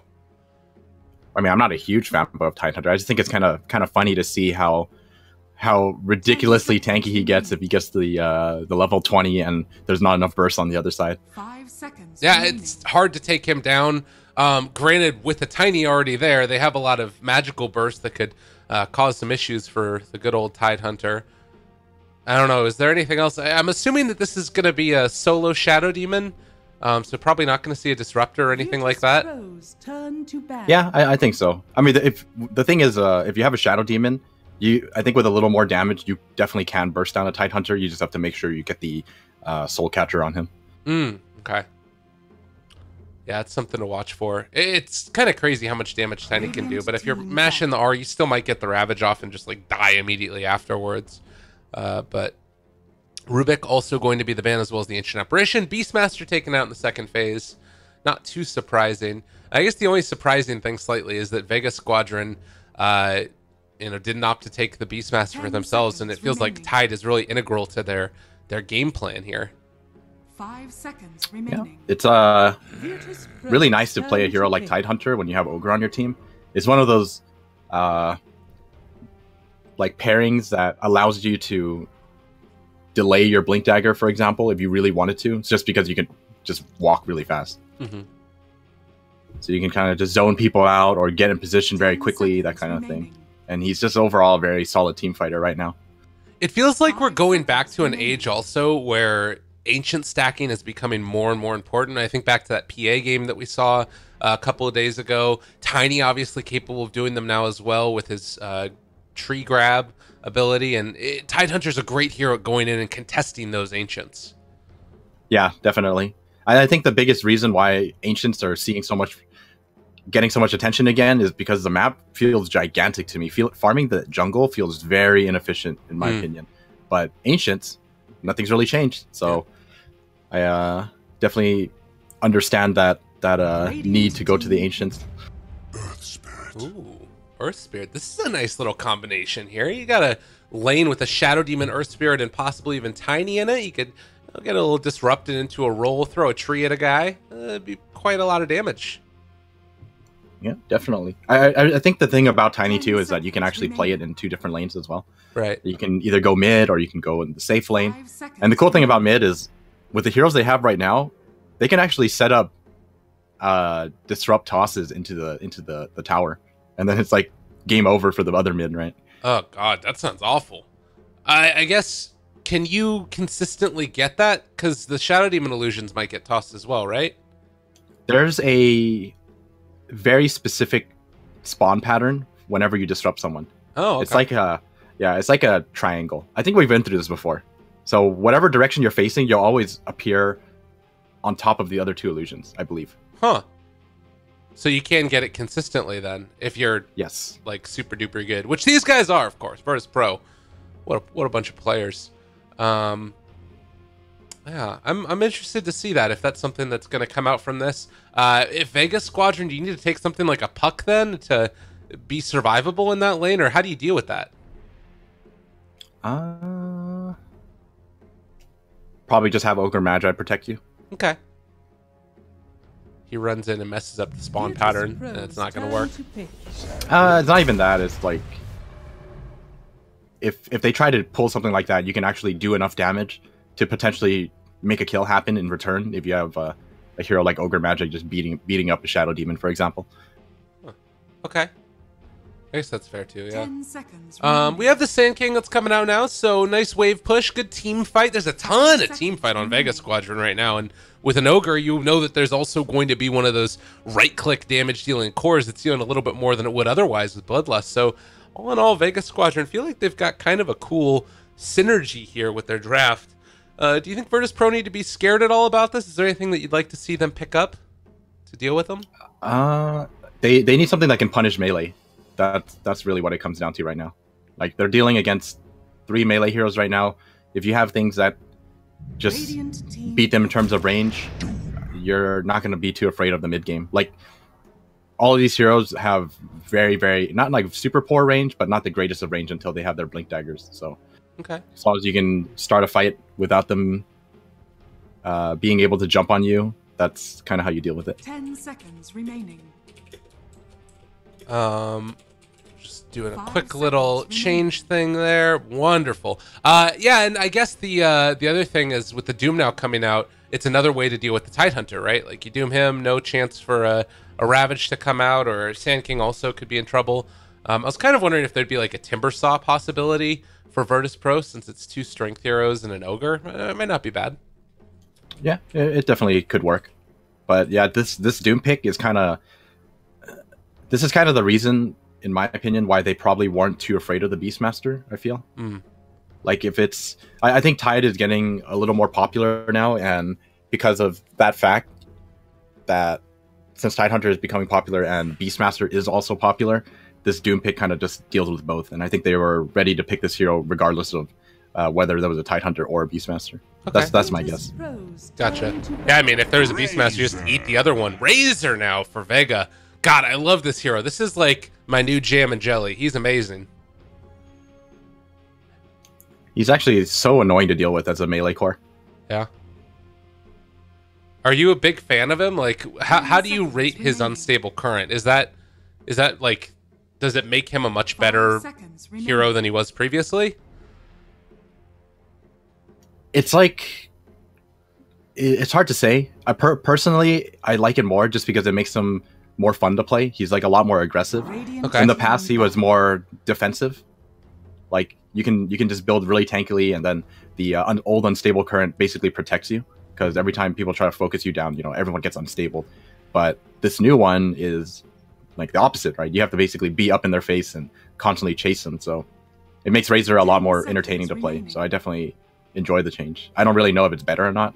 Right. We'll just have to, yeah. I think it's like different for different situations type of thing. Different strokes for different folks. That's what's happening. It's not even that. It's just, it does different things, right? Okay. One is protective, one is offensive. So. Okay. I can dig it. They ban out the Brood, they ban out the Luna. VEGA Squadron, last pick now. Looking for maybe a mid, maybe a safe lane. Who knows? Could be either. Is there anything good that purges, by the way? I guess, like, if there's a Frost Armor from Doom, it can purge it off with the passive from Razor. 5 seconds remaining. Yeah, that's probably it so far. I wonder. I don't know if you can purge off a tree. I don't know if the tree picking up a tree counts as a buff. Yeah, that's a good point. Mirana, last pick. G's gonna be playing that one most likely. It feels like a very G hero. And Slark. You like Slark? I think Slark would be cool. Dude, Slark is garbage though. He's so terrible. All right, they're gonna go for the puck. Why'd you like the Slark? I just thought you could go mid-tiny and then safe lane Slark, and then this Mirana is just screwed for the rest of the game. What are they doing? Do you see this? Wait, what's happening? I don't know. Ramses is playing Doom. What's going on? Oh yeah, because it's safe lane Doom. You're saying this like it's just a thing that's happening. How is this a thing that's happening?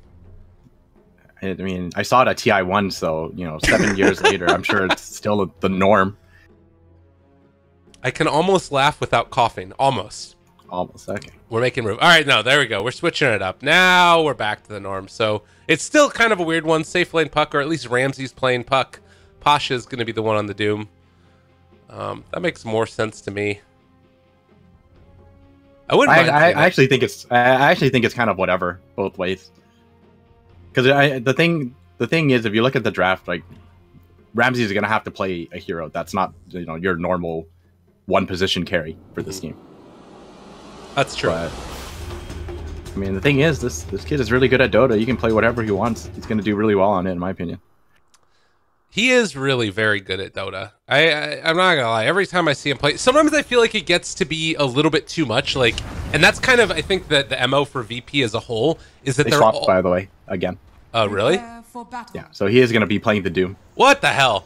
Okay, but this is what I was gonna say. Is I feel like it's one of the problems that VP sometimes has. They're all so unbelievably talented that they become too overconfident, and then they do things like safe lane Alchemist that goes the battle build, and then the Kiev Major happens. You know what I mean? It's like they're on the cusp of greatness, and then they just sort of throw it away.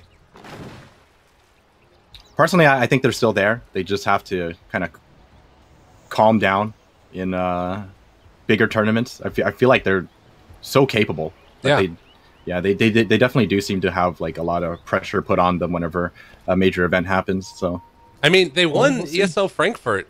It's they're very, very good. It's just like that consistency. It's like they're always a threat, but they're never the favorite, if that makes sense. So here's the thing about VP, in my opinion. They kind of have the same pattern that OG has. Okay. Where during the season they're just really, really good because they don't feel any pressure from these events. That's what it feels like. And then come international, they don't have enough experience. They don't feel comfortable enough, or whatever it is, and they kind of fall flat. Yeah. But this year is the second year, so I think we're going to see a new VP for sure. Yeah. Well, we're going to see the same VP because I think the organization locked them down for forever. By the way, this is just the cutest thing in the world. Look at the Tiny in the mid lane. He's just, I got the tree, guys. Don't worry. It's me. Oh, it's going to be a mid-tide hunter. All right, Roll so you're in. talking about Solo? weird thing. Hold on a second, because this is a dead solo. He couldn't run away fast enough in his new Mercedes-Benz E-Class. Whatever the heck it is. And Little gonna be able to roll away from there. So you talking about Tiny mid. This was the thing a while ago, wasn't it? No, I'm talking about the Tide Hunter mid. This is something you don't see very often. Yeah. And they purposely did this just to match up against the Tiny. I think this is perfectly fine, since Mirana does very well against safe lane Doom, for example, and then Razor not going to have any issues with the puck as well. Well, we had an opportunity to talk a lot about VP. We haven't talked a lot about VEGA Squadron. They've been struggling a lot through the qualifiers, but they're also one of those teams that feels like always prepares very well for these qualifying events, and they have a good idea going into a draft, but there's some issues with consistency here as well. How do you rate the VEGA Squadron that we've seen so far? I mean, I definitely agree with you in terms of preparation. If you look at the laning phase right now, they knew exactly how they wanted to lane. That's for sure. So it's I definitely agree with you in terms of consistency. They have a lot of potential, but they need more time to kind of prove themselves. That's how I feel. Yeah. Well, Ogre, he's not really taking all that much damage. Just going to be able to walk away and regen it up because he has a ridiculous amount of regen. And bottom lane, Puck versus Razor, normally a matchup that you would see in the mid lane. A little bit different this time around as it's in the safe lane / off lane. Slayer will get down a ward there as well. But you feel like this is working out fairly well so far for Vega? You like the decisions that they've made? Yeah, this is definitely the laning phase they want to have. You can't exactly do much as a Puck against a Razor. This match basically forces you to orb every time you get linked. So I definitely would give this lane over to the Razor, and then in the mid lane, Tiny not going to have a good time against Tidehunter. You know, just get anchor smashed. So theoretically, Vega should be winning both of these lanes. It just really comes down to what they do with this laning phase coming to the mid game. Oh, arrow ends up going through. That's a lot of damage now onto this Ogre, but he is still an Ogre. And the roll forward, trying to bring him low. They're actually going to be able to find the kill. Ramses makes it happen, but a lot of that was just off of solo with the Soul Catcher. By the way, I definitely said that they won the Frankfurt Major, and that is for sure not what happened. It was for sure Hamburg.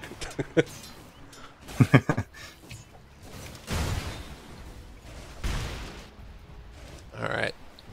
So yeah, if you look at the CS, I'm actually really surprised that no one is winning this lane. But I mean, it's like pretty much dead even though. But yeah. For him to do this well is actually very impressive. For who to do this well? The Tidehunter? No, the Tiny. The Tiny, okay. Yeah, the Tiny is 17-3. This is very impressive when you're playing a melee against a Tidehunter. Oh. Solo goes down over to the side here.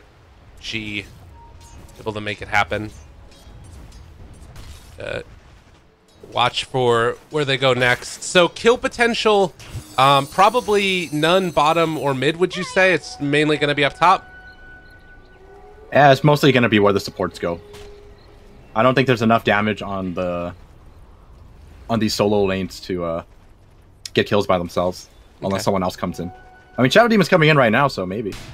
Yeah, they're bringing in low also. The combo.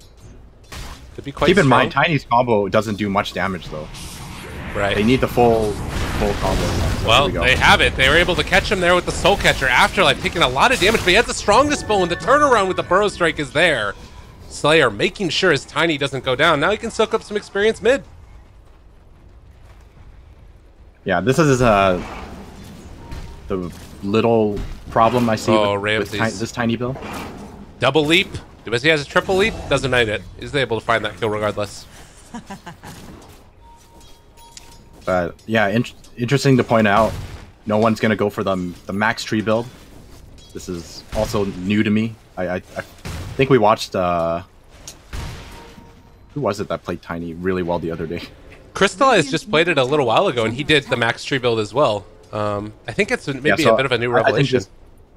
I think this is definitely the new build that people are going towards. It just helps you farm that much faster instead of the original, Avalanche Toss, go into Blink type of Tiny build. Yeah. Well, still not a ton happening so far. They're going to arrow that creep, and Solo in trouble. They got eyes on him. The Soul Catcher trying to turn this back around. It's a lot of damage onto the Miranda. The stun silence. He doesn't have leap. The silence. Can he get away from him? He's just barely making it out of the Burrow Strike. Oh my god. Living on absolutely nothing but a hope and a prayer. G gets away. Yeah. Still a lot of pressure put on this Miranda. I mean, if he's not going to head back, then he's going to slow down this farm. He does have a bounty rune, but yeah. I don't know if this is enough to sustain him here. Yeah, I was wondering, I guess they had already used the shrine as well, so can't make use of that one. Miranda gonna arrow creep. And again, just waiting to see where this next rotation is. Is he gonna die? Why is he... Oh no, G. Yeah, he's just dead. What the hell was that? Mid lane though, they're going on to no one. They have Ravage available if they want to use it here. Oh, actually, they didn't Arcane have Ravage? Instead, he ended up going for the Gush. So they have 3 points in. Well, the toss back, he's going to be fine. I thought that they were going to have Ravage available, but didn't take it at level 6, and instead Pasha able to get the return kill. Very frustrating. I am very surprised as well. I was going to mention that too. I saw him with the Arcane Rune. I was thinking, oh man, this is a great time for them to Arcane Ravage someone, but it takes a Gush instead. I think they kind of underestimated how much damage they actually needed to kill this Titan. He still had a Fairy Fire as well that was unused, so that's even, you know, makes it even less likely of a kill. I mean, the other thing is he had just gotten Grow, so that status resistance added on. It's pretty frustrating. It's hard to deal with because you get 20% on top of the status resistance that he already has because he's a strength hero. Yeah, 27.9%. These are all new values that people will have to learn. It's not even displayed, which is something that kind of annoys me. Yeah. Considering it's a new mechanic, it should be displayed somewhere. Right. Instead of having to add them up. Well, 4 heroes up top. They want to try and put the hurt to Ramses if they can. And he does have that Satyr aura. Just going to make him all the more survivable. He just dooms the Sand King.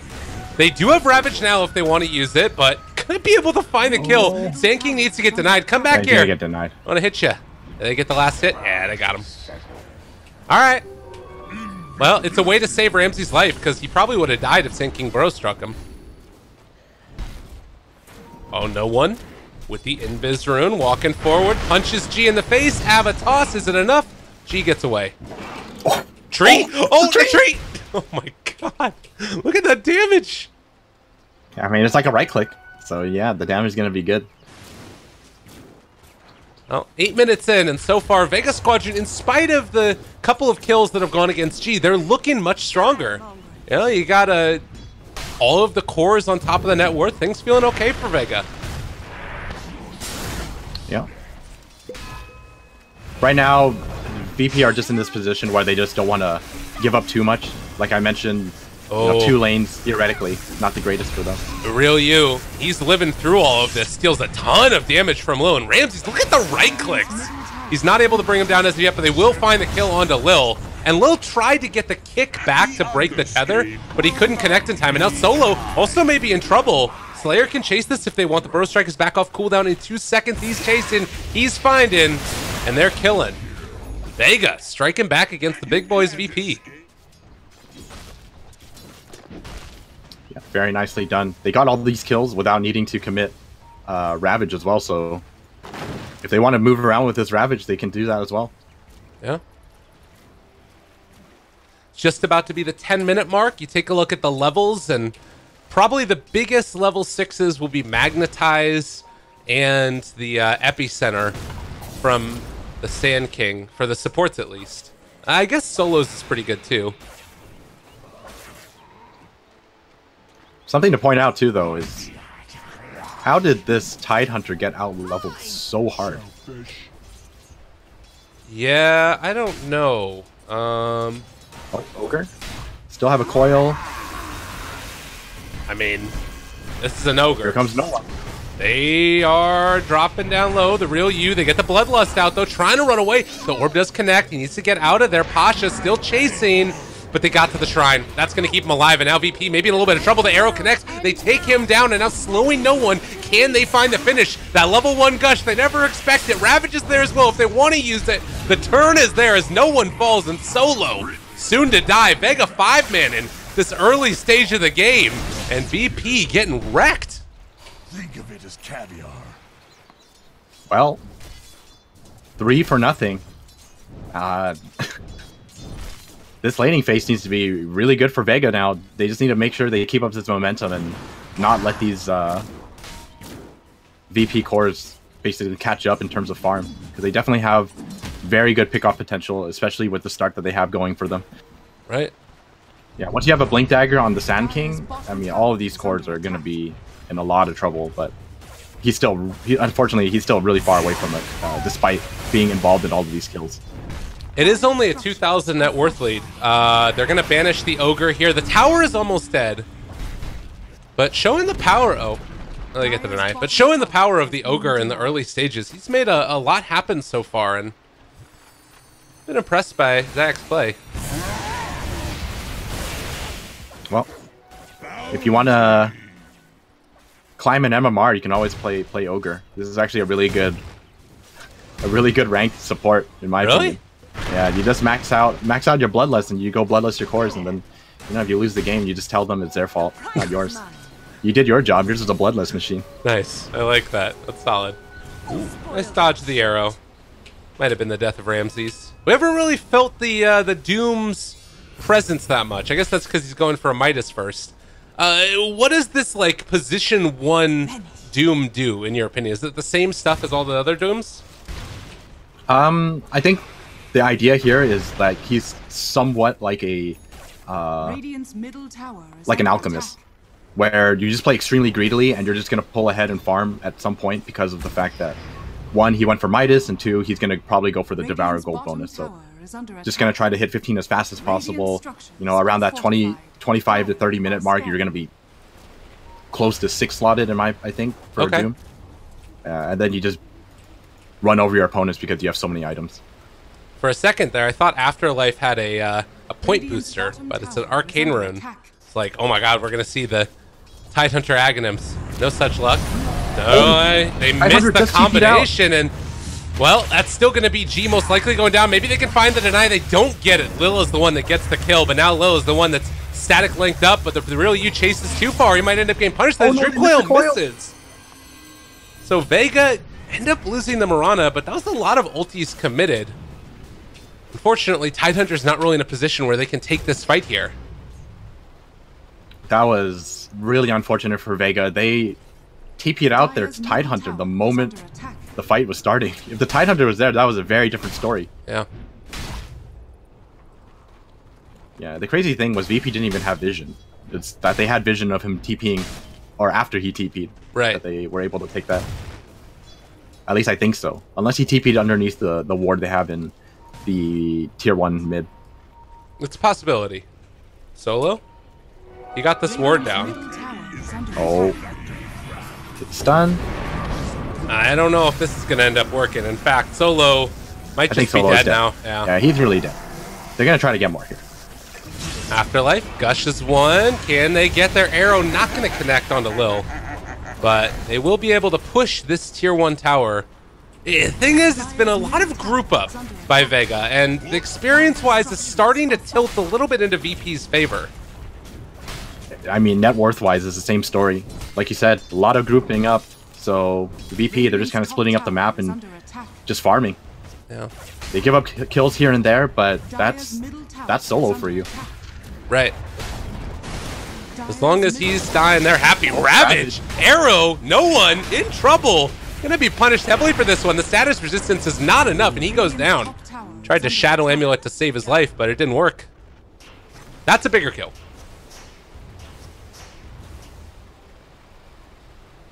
Another pause. Yeah. So you talk about Doom getting out of control. At the later stages of this game, he's gone for the Scorched Earth heal. Still has to get to level 15 first before he can get into the bonus Devour Gold.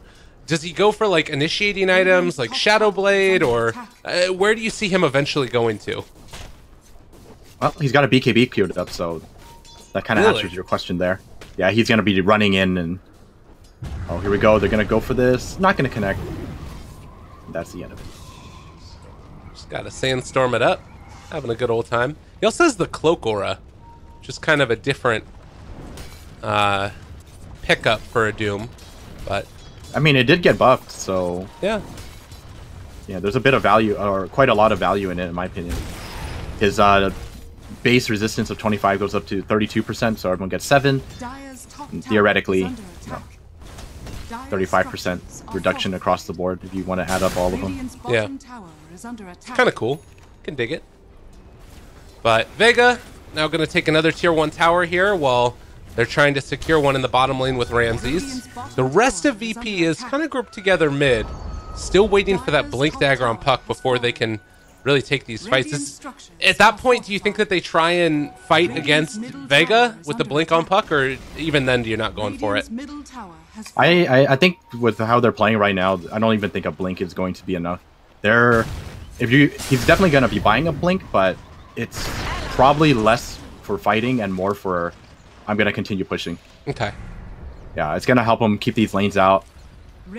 Although, I could be wrong. If you have a good initiation, and let's say, for example, you can Doom the Tidehunter, it's probably a fight you can take. Okay. Sounds good. Speaking of they're going to smoke up. All right, here we go. This is they want to fight. So I'm very wrong. I mean, you might not be wrong. We'll see if this fight works out well for them.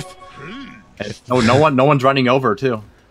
He's got a Shadow Blade. Oh, God. And he's got haste. All right, they're moving in. Tidehunter's still there. It's going to be the Ogre that's the one in front of everybody else. They break the coil, but the real you running away yet again. And with Dream Coil used and the Ogre dying, it looks like Vega's just going to walk away from him. And the toss! They want to find it. They get the ultimate down and also able to get the disruption out onto Afterlife. The Ravage to run away. Can they escape, though? Afterlife's still running. They're trying to chase here. Pasha with the blink, chasing down the real you, but they don't want to dive tower. So Vega get away with that one. Yeah, that is a great disengage from Vega right there. That's probably the best case scenario you could ask for. It is unfortunate that they did have to commit the Ravage to get away from that, but I think it's definitely worth it. They probably would have lost three heroes at least if it wasn't committed. Yeah, and I mean at the same time, like that, you know, Tidehunter didn't get doomed. They weren't able to find that initiation. I guess it's not like the biggest deal in the world, but now they have the Sand King Blink Dagger too. Tiny. Oh, they got him. Can't. Okay. Well, he got the bounty at least. That was kind of funny to see.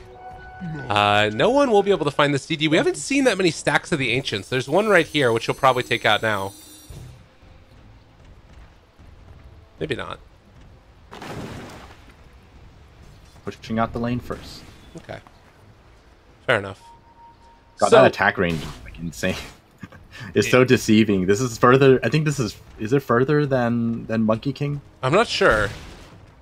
It should be, by all accounts. Otherwise, Monkey King is just a completely ridiculous hero. But do you feel like right now, VIRTUS.PRO, they've taken a little bit of a lead in this game? Do you feel like that's emblematic of the state of the game, that VIRTUS.PRO is a little bit ahead, or like Vega have been able to stay pretty strong in this one? I mean, if I have to guess, like what VIRTUS.PRO want from this game is that they just want to keep farming until they have everything they need to just straight up win this game.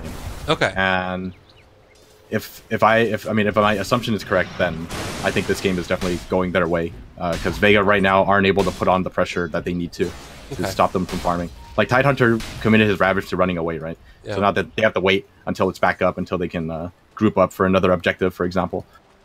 All right. And bottom lane, oh gee, looks very dead here. Yeah, that really hurts. Well, the quick initiation comes, and that's the thing. This team just has so much burst damage. If they could find a kill into Ramsey's end, well, there's the epicenter to start it all off. Looks like Slayer is going to most likely down. A good kick away from Lil. Is that going to be enough to keep him alive? Ramses gets out Lil with the save. He'll pay for it, but all right. I mean, this is the thing, right? You commit 4 heroes to killing off, or attempting to kill off the Doom. You don't get the Doom, you only get the Earth Spirit, and then you lose your tier 2 bottom. Yeah. And VP continue to put pressure on the map, not really committing to these fights. They know the Mirana isn't here, so they're going to go on this. Oh, and the DD, it's going to do so much damage. Real you, he's Avatos, he's taking damage. No, he hit the creep! No one, what are you doing? All right, Disruption, that might have saved his life, but they're still stealing damage from Ramses. And they get away. Another Ravage used, though, defensively. And, okay, that's really not what you want. Once again, not having a Ravage means you're really not in a position to take anything on this map. You can't take Roshan, you can't take another tower. You're just gonna have to, you know, play keep away and just continue farming, which is exactly what VP want you to do. And not only that, they're actually moving around the map finding kills. No one is gonna find Slayer. But that's Slayer's actually gonna get caught up by the Shadow Demon here. Oh, is it enough damage? Gonna get him with the yeah, they got him. Oh no, his illusion stuck. lost value. Want to be able to use that caustic on creeps. All right, well, things have very severely tilted into the favor of VP. I think that Vega had like 11 kills 5 or 6 minutes ago, and hasn't been much going their way since then, besides the little kill that they got. So 10,000 net worth now there for Ramses. He has his BKB completed, building next towards the Shiva's Guard. Also took the Devour bonus gold, so his GPM is going to skyrocket. Yeah, and he's got his BKB. So if he wants to continue farming like this, I mean, he has a way to get it out. He's just going to BKB TP. Yeah. But I don't think he wants to use his BKB to farm. He's probably going to run in now, not afraid of the Tidehunter. Just doom him if he can.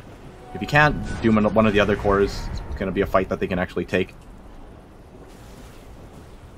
Another double damage down here. Solo looks to be punished and able to disrupt himself for the moment. Just means that it's more damage stolen for Razor. And he did get the static link damage steal talent, so if he's able to stay onto a Tiny, that could be pretty good. Although Tiny is so freaking fast. Radiant structures are fortified. I think, like, no one actually does so much damage right now that if you static link him, he's still going to be able to do quite a bit of damage for an extended period of time, because you can't steal it that fast. Yeah. Radiant's top tower. Yeah, he can hit maybe like 4 to 5 times before it actually does no damage. Right.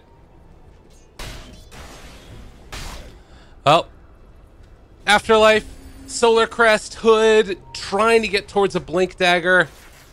It is kind of one of the problems that you run into with Razor. But then again, the only person that's really doing significant right-click damage in this game is going to be that Tiny. So if they find a way to keep him out of the fight, either through kiting or what have you, there might be some small solace there for VEGA Squadron.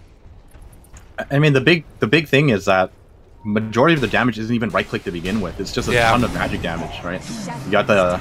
Speaking of which, mid lane, they got the Doom down. Burrow Strike onto 3, not bad. That status resistance is so ridiculously good. And, well, Tiny, they're going to end up being able to find this kill into Tidehunter. Almost no, he's actually regenerating through it. He's able to make it work. Can he get off the Ravage? No, he's taking too much damage. The Magnetize that's out there as well. Afterlife does manage to get the Ravage out. And now the real use starting to stack up the damage himself. But no one does too much. They find the kill. Taken down for VP. They only lost the puck in the Earth Spirit. All right, they definitely did not check Tiny's inventory. I definitely do not think you should take a fight into VP if he has a double damage. Look at his damage right now. Yeah. How are you going to fight into that? He does 600 damage at 24 minutes. It's not a thing. Oh my god. He is a monster. Be careful. Don't die to Roshan. They G coming in. Arrow. It connects. Jump into it. Go. Leap. Time to leap. Time to party. The disruption. You saved him.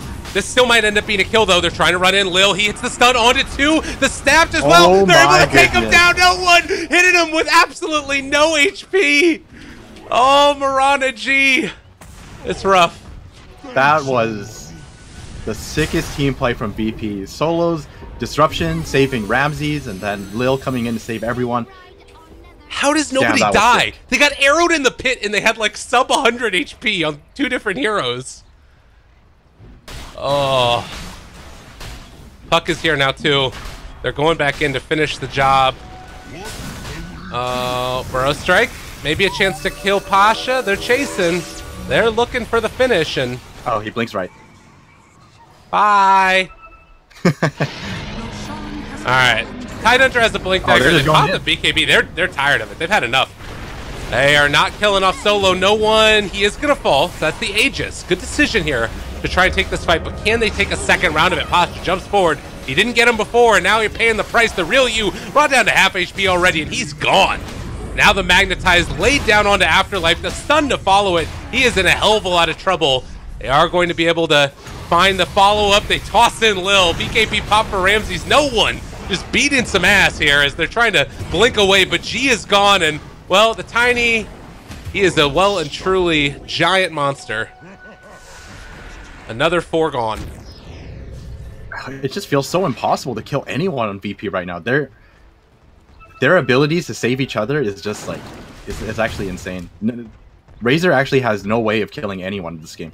If he static links the Tiny, he just dies to Doom, for example. Or if Doom gets static linked like we just saw, this Tiny, like you said, just beating ass. He's so strong right now. Well, and the thing that's crazy about it is, like, you look at the way that those fights go, and things are feeling like it could be good for VEGA Squadron, but the amount of damage that Tiny does, and then on top of that, the fact that he gets stunned for so little time. 3 points, so he's 40% magic or status resistance on top of the natural stuff that he has just based on being a strike there. He's 57.9% status resistance. That Burrow Strike was like an MKB proc. It didn't last at all. Yeah, it's disgusting. So is this the new hero to ban every time? No one. In a bit of trouble. I think he just TPs out. Or he turns and tosses him away. Get away from me. Oh, that works too. Oh, he BKB'd as well. BKB not gonna save you from Tiny. Yeah, and the rest of the team just kind of... That just happened. Look at this. He got static link for 192 damage, and he still does 200 damage. Burrow. Oh, no. Oh, no. Say it ain't so.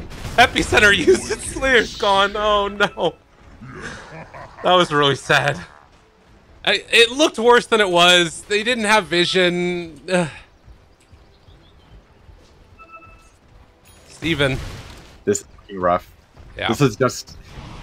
The past, what, 12 minutes or so has been nothing but gains and gains for VIRTUS.PRO. And they're not stopping. Worth noting that you don't get the tree if he has the tree. Yeah, but he has a talent now, so it's on a 5-second cooldown. You might as well always have it, pretty much. Yeah. And VP well and truly in the lead now. 12,000 net worth lead. 15,000 experience. Safe lane Ramsey's Doom is working out. And he's got the 40 Doom DPS as well. Yeah, he's got that Shivas as well, so he's like... He's basically strong enough now where he can just get into these team fights, you know, blink in, Shivas, BKB, find the target he wants to Doom, and just like cause havoc everywhere, because there's not much that's going to stop them. And Solo gonna get caught out in the bottom lane, but at this point, I feel like everyone's kind of used to seeing this. This is just what Solo does. He really doesn't care. Yeah. He goes down. Radiant's top tower well, is under attack. He is almost at his Aghanim Scepter, actually, which is pretty terrifying as well against all these heroes. No one, just going to be the assassin. Almost gets him. Well, they haven't quite. Oh, we threw the tree! Oh, my Don't forget God. about throwing the tree. The tree, they threw it, and no one. Well, he's given up. He realizes what's going to happen. That's a lot of gold. It's all going to the Razor.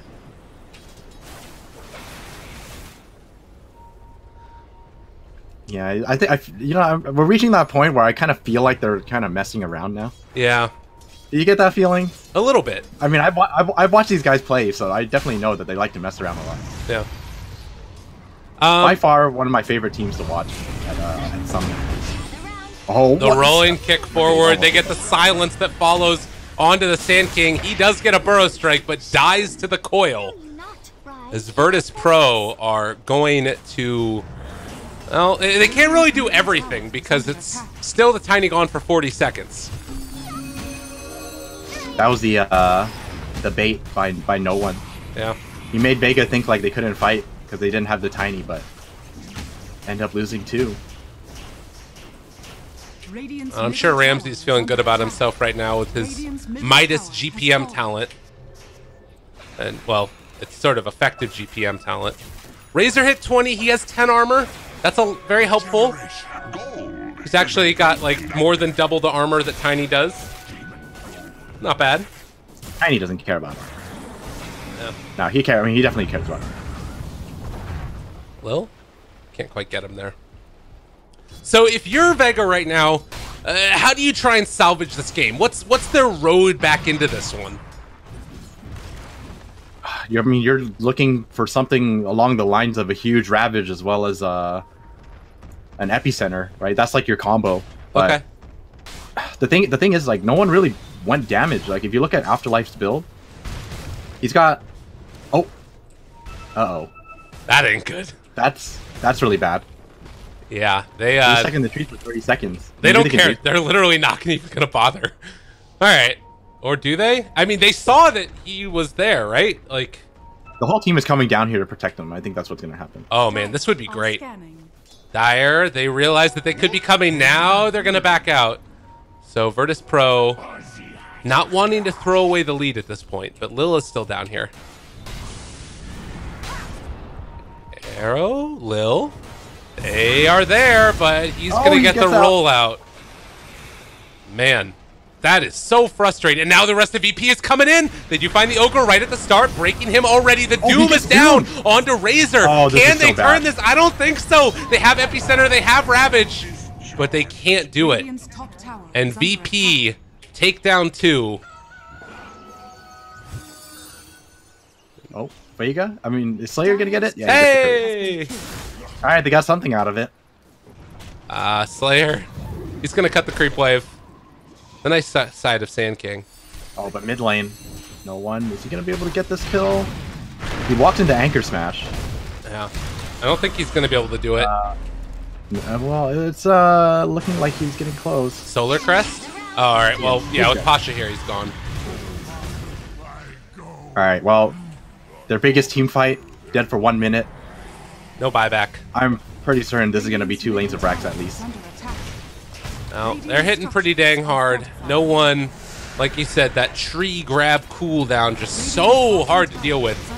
He's constantly got it up, and the barracks are falling. Here's the strat. The mid lane. There are less trees here. There's less trees here. This is fine. Yeah, I don't think that's going to save you. Oh, they take down the other tower.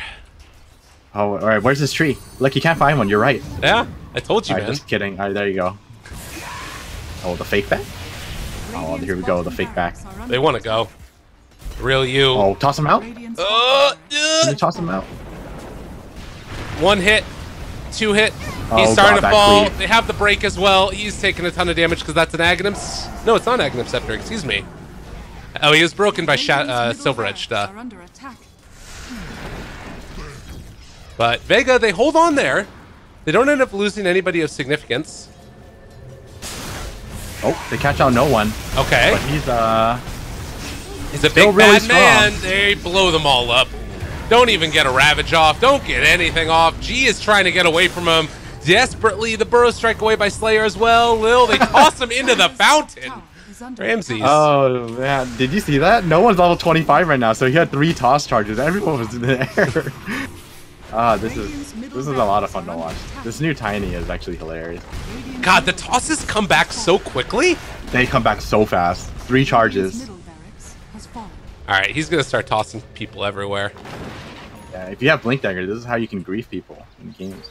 Just throw them onto cliffs, and then if they try to get off, you just throw them again. You gotta get the toss requires no target talent, though. Or, I mean, you can get a partner. Okay, you know. I'm with you. I'm just kidding, guys. Don't do this. Look at this guy. He's like, just throwing trees everywhere. That's pretty great. I love this. No one is having a blast. He's having a lot of fun. This hero is hilarious at this stage of the game. Although he's running out of mana, I wonder if you need to get like, I don't know. What do you think you need as an item for Tiny? Oh no, he doesn't even need it. He's fine. He has Echo Saber, and that's like enough already, in my opinion. If you're using the 3 toss charges, it's 120 mana. You think it's enough? I guess with treads, it's pretty good. I think it's fine. Okay. I'll defer to you. Heart for Doom. Almost 4,000 HP. He has not hit that 25 yet. Infernal Blade damage sounds pretty good. So does the Cleave. Actually, the Cleave sounds very weird. I don't fully understand it. All right, this is the all-in play right here. They're trying to take Roshan, but it's not even close. Oh my god! Yeah, Ogre just got chunked. Oh, tree toss. Chase forward, the Ravage, the turnaround. Is it happening? Are they making it work? No. That's already a Razor dead. Epicenter out onto a BKB. No one. He doesn't give a damn. Triple kill for him. Now the chase down, seeing if he can secure himself a rampage, possibly. All right, he bought back. BKB in trouble. He turns forward onto Afterlife instead. There's the toss. Do they have a second one? Ultra kill. Give him the rampage. No one. Just unleashing on the fools, and now maybe even going to look for more as they can chase forward for this one. The stun not quite going to be there. But at this point, VEGA Squadron well and truly out of it as they're saving this last one for no one. Could it be anybody else? The double rampage. No one. Tossing every damn thing. Get out of my game. We're gone. That was a great ending. No One's Tiny was extremely entertaining to watch at this stage of the game. But damn, that laning phase is like so deceiving, right? Yeah. You think, look at the laning phase, and it's like, man, they're really evenly matched at this stage. And then laning phase ends, VIRTUS.PRO, they make a couple of great pickoffs, and they just snowball out of control from there. It's pretty much straight 20 minutes of everything going their way, and nothing else. VEGA had no openings at all. Like, they tried to make plays, but they were always like off timing, right? They couldn't get anything done with these Ravages. They can only protect themselves, and that's definitely not how you want to play around a Tidehunter. I mean, going into game number 2, you talked about it, that you felt like this was a good laning stage that came out from VEGA Squadron. But what do they need to change going into the next one? What's the big difference maker that they need to do? Is it just ban Tiny?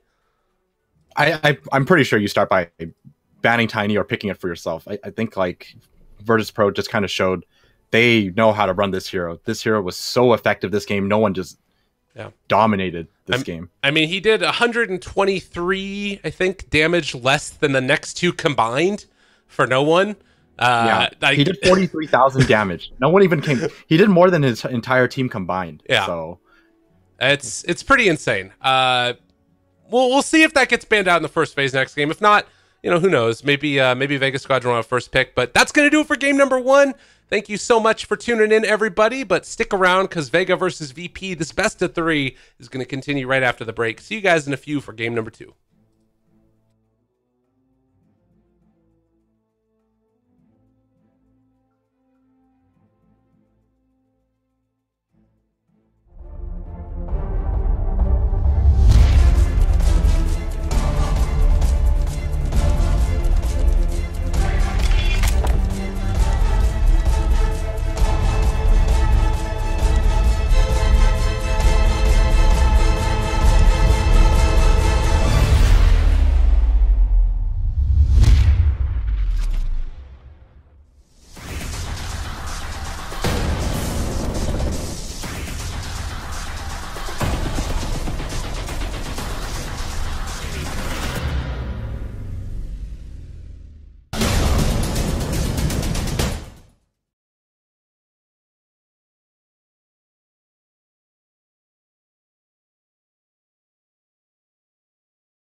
Wait a minute. Wait a minute.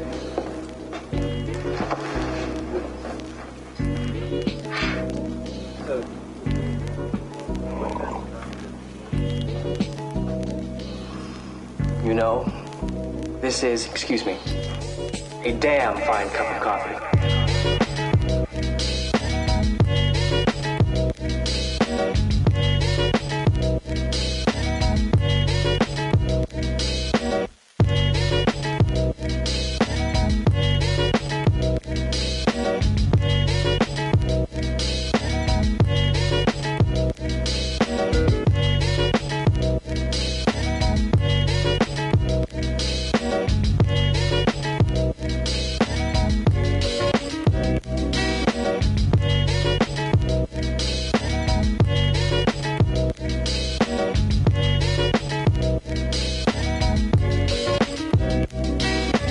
I'm gonna let you in on a little secret. Every day, once a day, give yourself a present. Don't plan it, don't wait for it, just let it happen. It could be a new shirt at the men's store, a cat nap in your office chair, or 2 cups of good, hot, black coffee. Like this. A present. Like Christmas.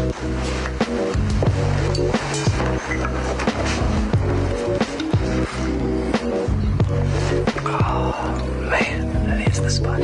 Nothing like a great cup of black coffee.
Crunchy or silent? Better make it silent. And some bacon. Bacon. And one soft-boiled egg. And one soft-boiled egg. Thanks, Mom. Thank goodness. Thanks, Mom. Thank goodness.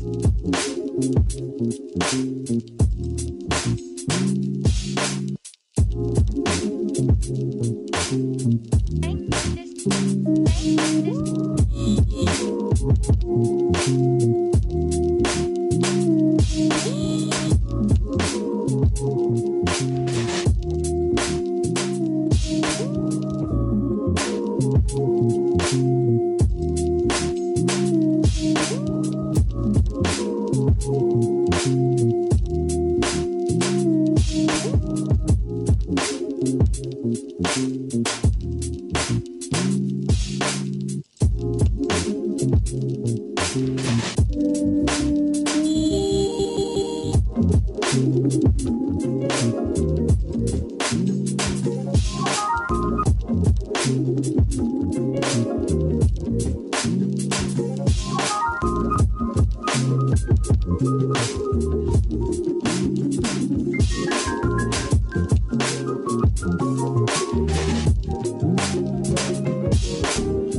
remaining.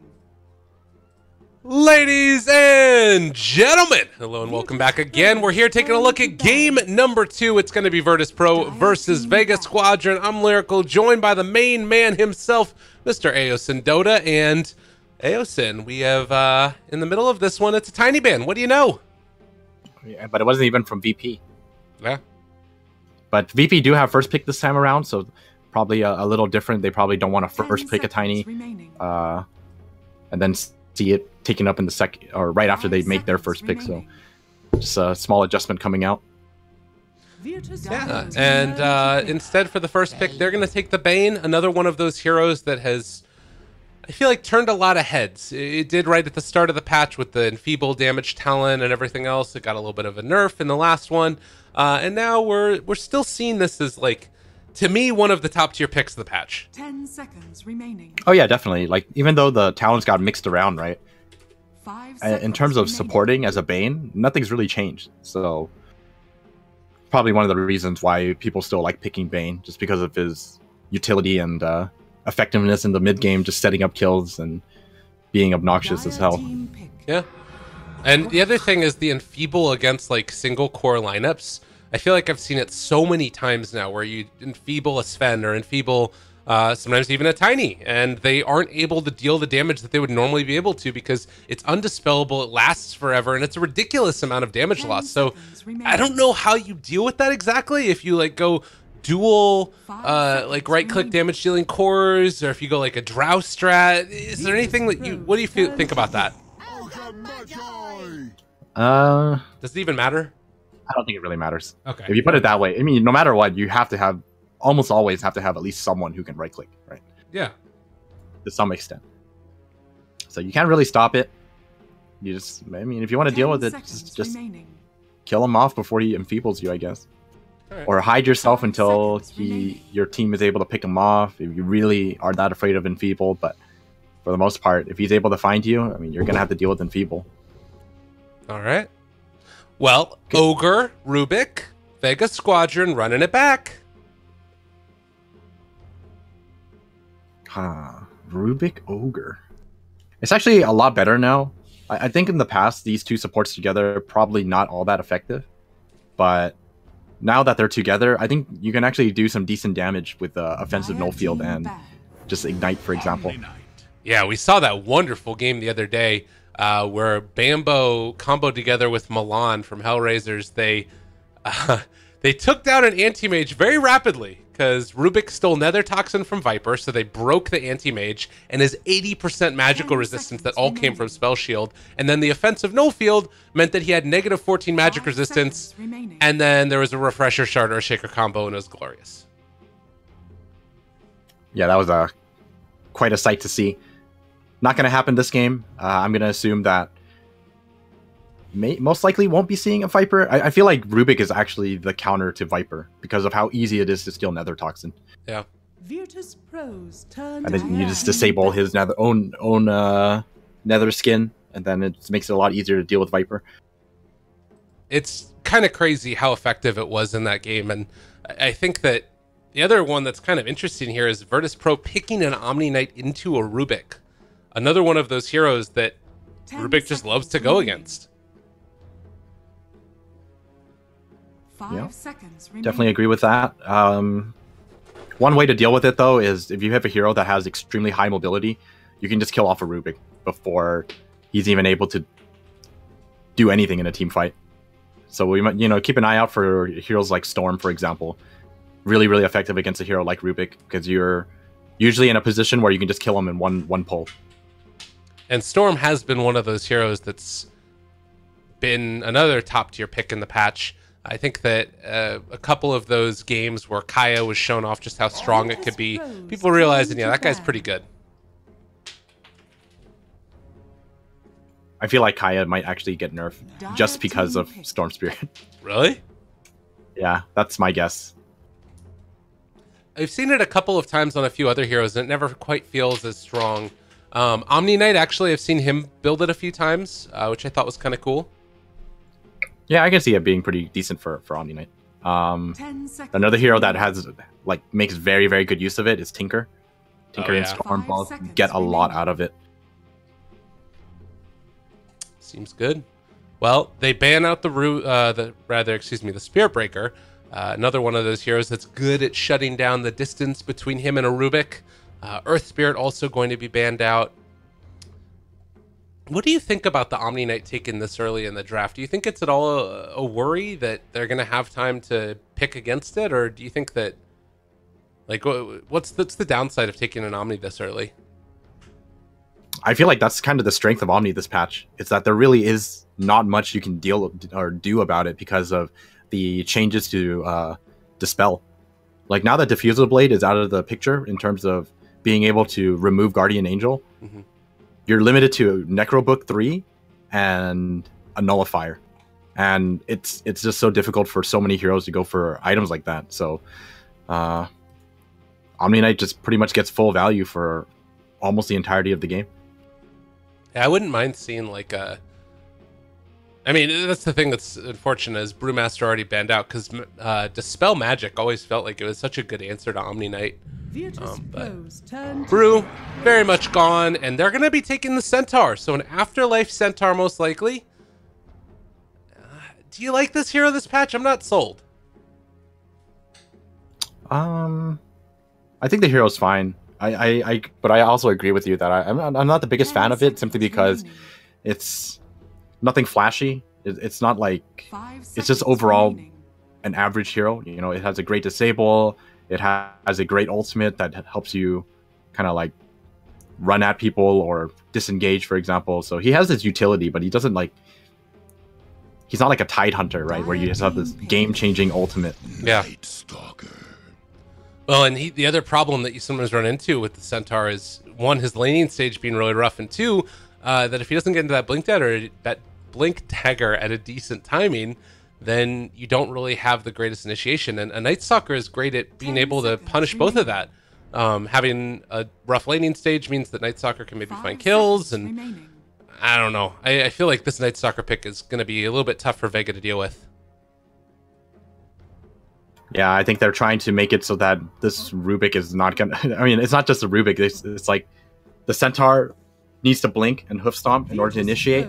If you limit his vision, it's just so difficult for him to actually find that opening. And similar to the Rubik, he's not going to be able to steal the spells he needs if he doesn't have sight of what he needs to see.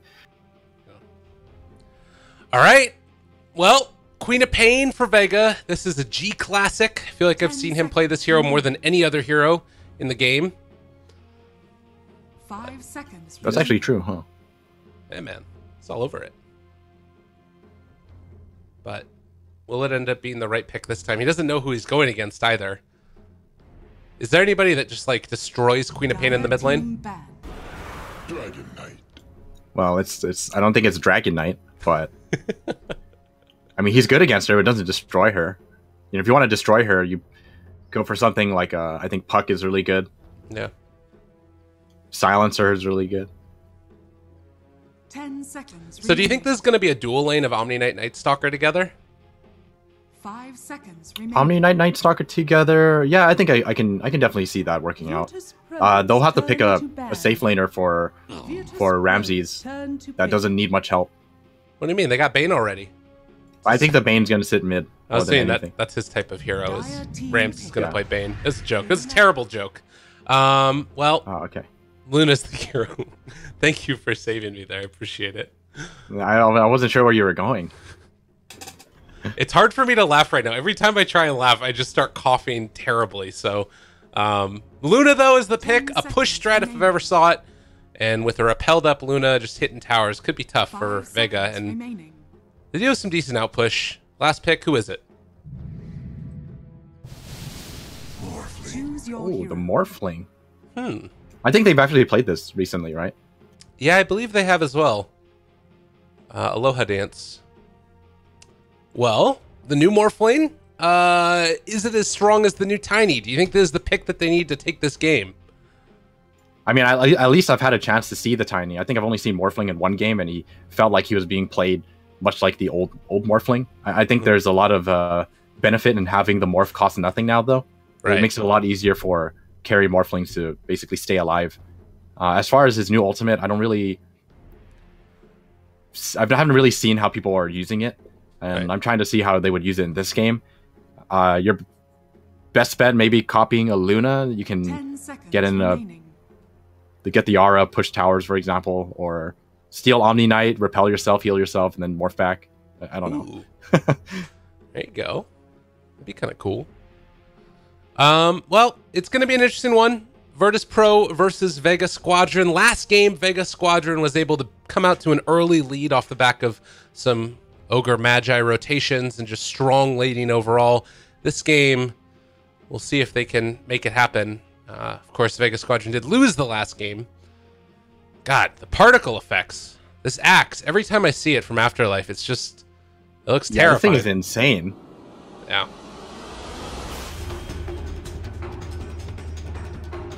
So I think for the most part, we're probably just going to see a Luna 1v1 a Centaur. I don't think she has many issues with that one. And then Bane is just going to ruin G's life. Just either harass her with Brain Sap or pick up Enfeeble so that she just can't last hit. And I'm just looking at this axe. It's scary. It's got electricity on it. But movement out now, VP. They're going to run into some heroes, it looks like, as maybe the Rubik is going to head up this direction. We'll see where Slayer actually goes to. Do they spot them out? Vision-wise, just outside of range. And it looks like they will avoid each other. So, early laning stage, you said you think it's going to be a Luna against a Centaur? Most likely. I mean, with how they're moving around right now, it might actually be a Luna in the off lane. Huh. Okay. I mean, I think so. They still have 30 seconds, so I mean, there's a lot of time to move around. But they don't actually have much information here. Right. This ward is very interesting. The one that blocks off the camp? Yeah, it blocks off the camp, and then you can actually see a little bit of it now. So it's well hidden, but it also sees a little bit of the staircase. This is actually a really cool ward. But you have to cut the tree to make it work. Okay.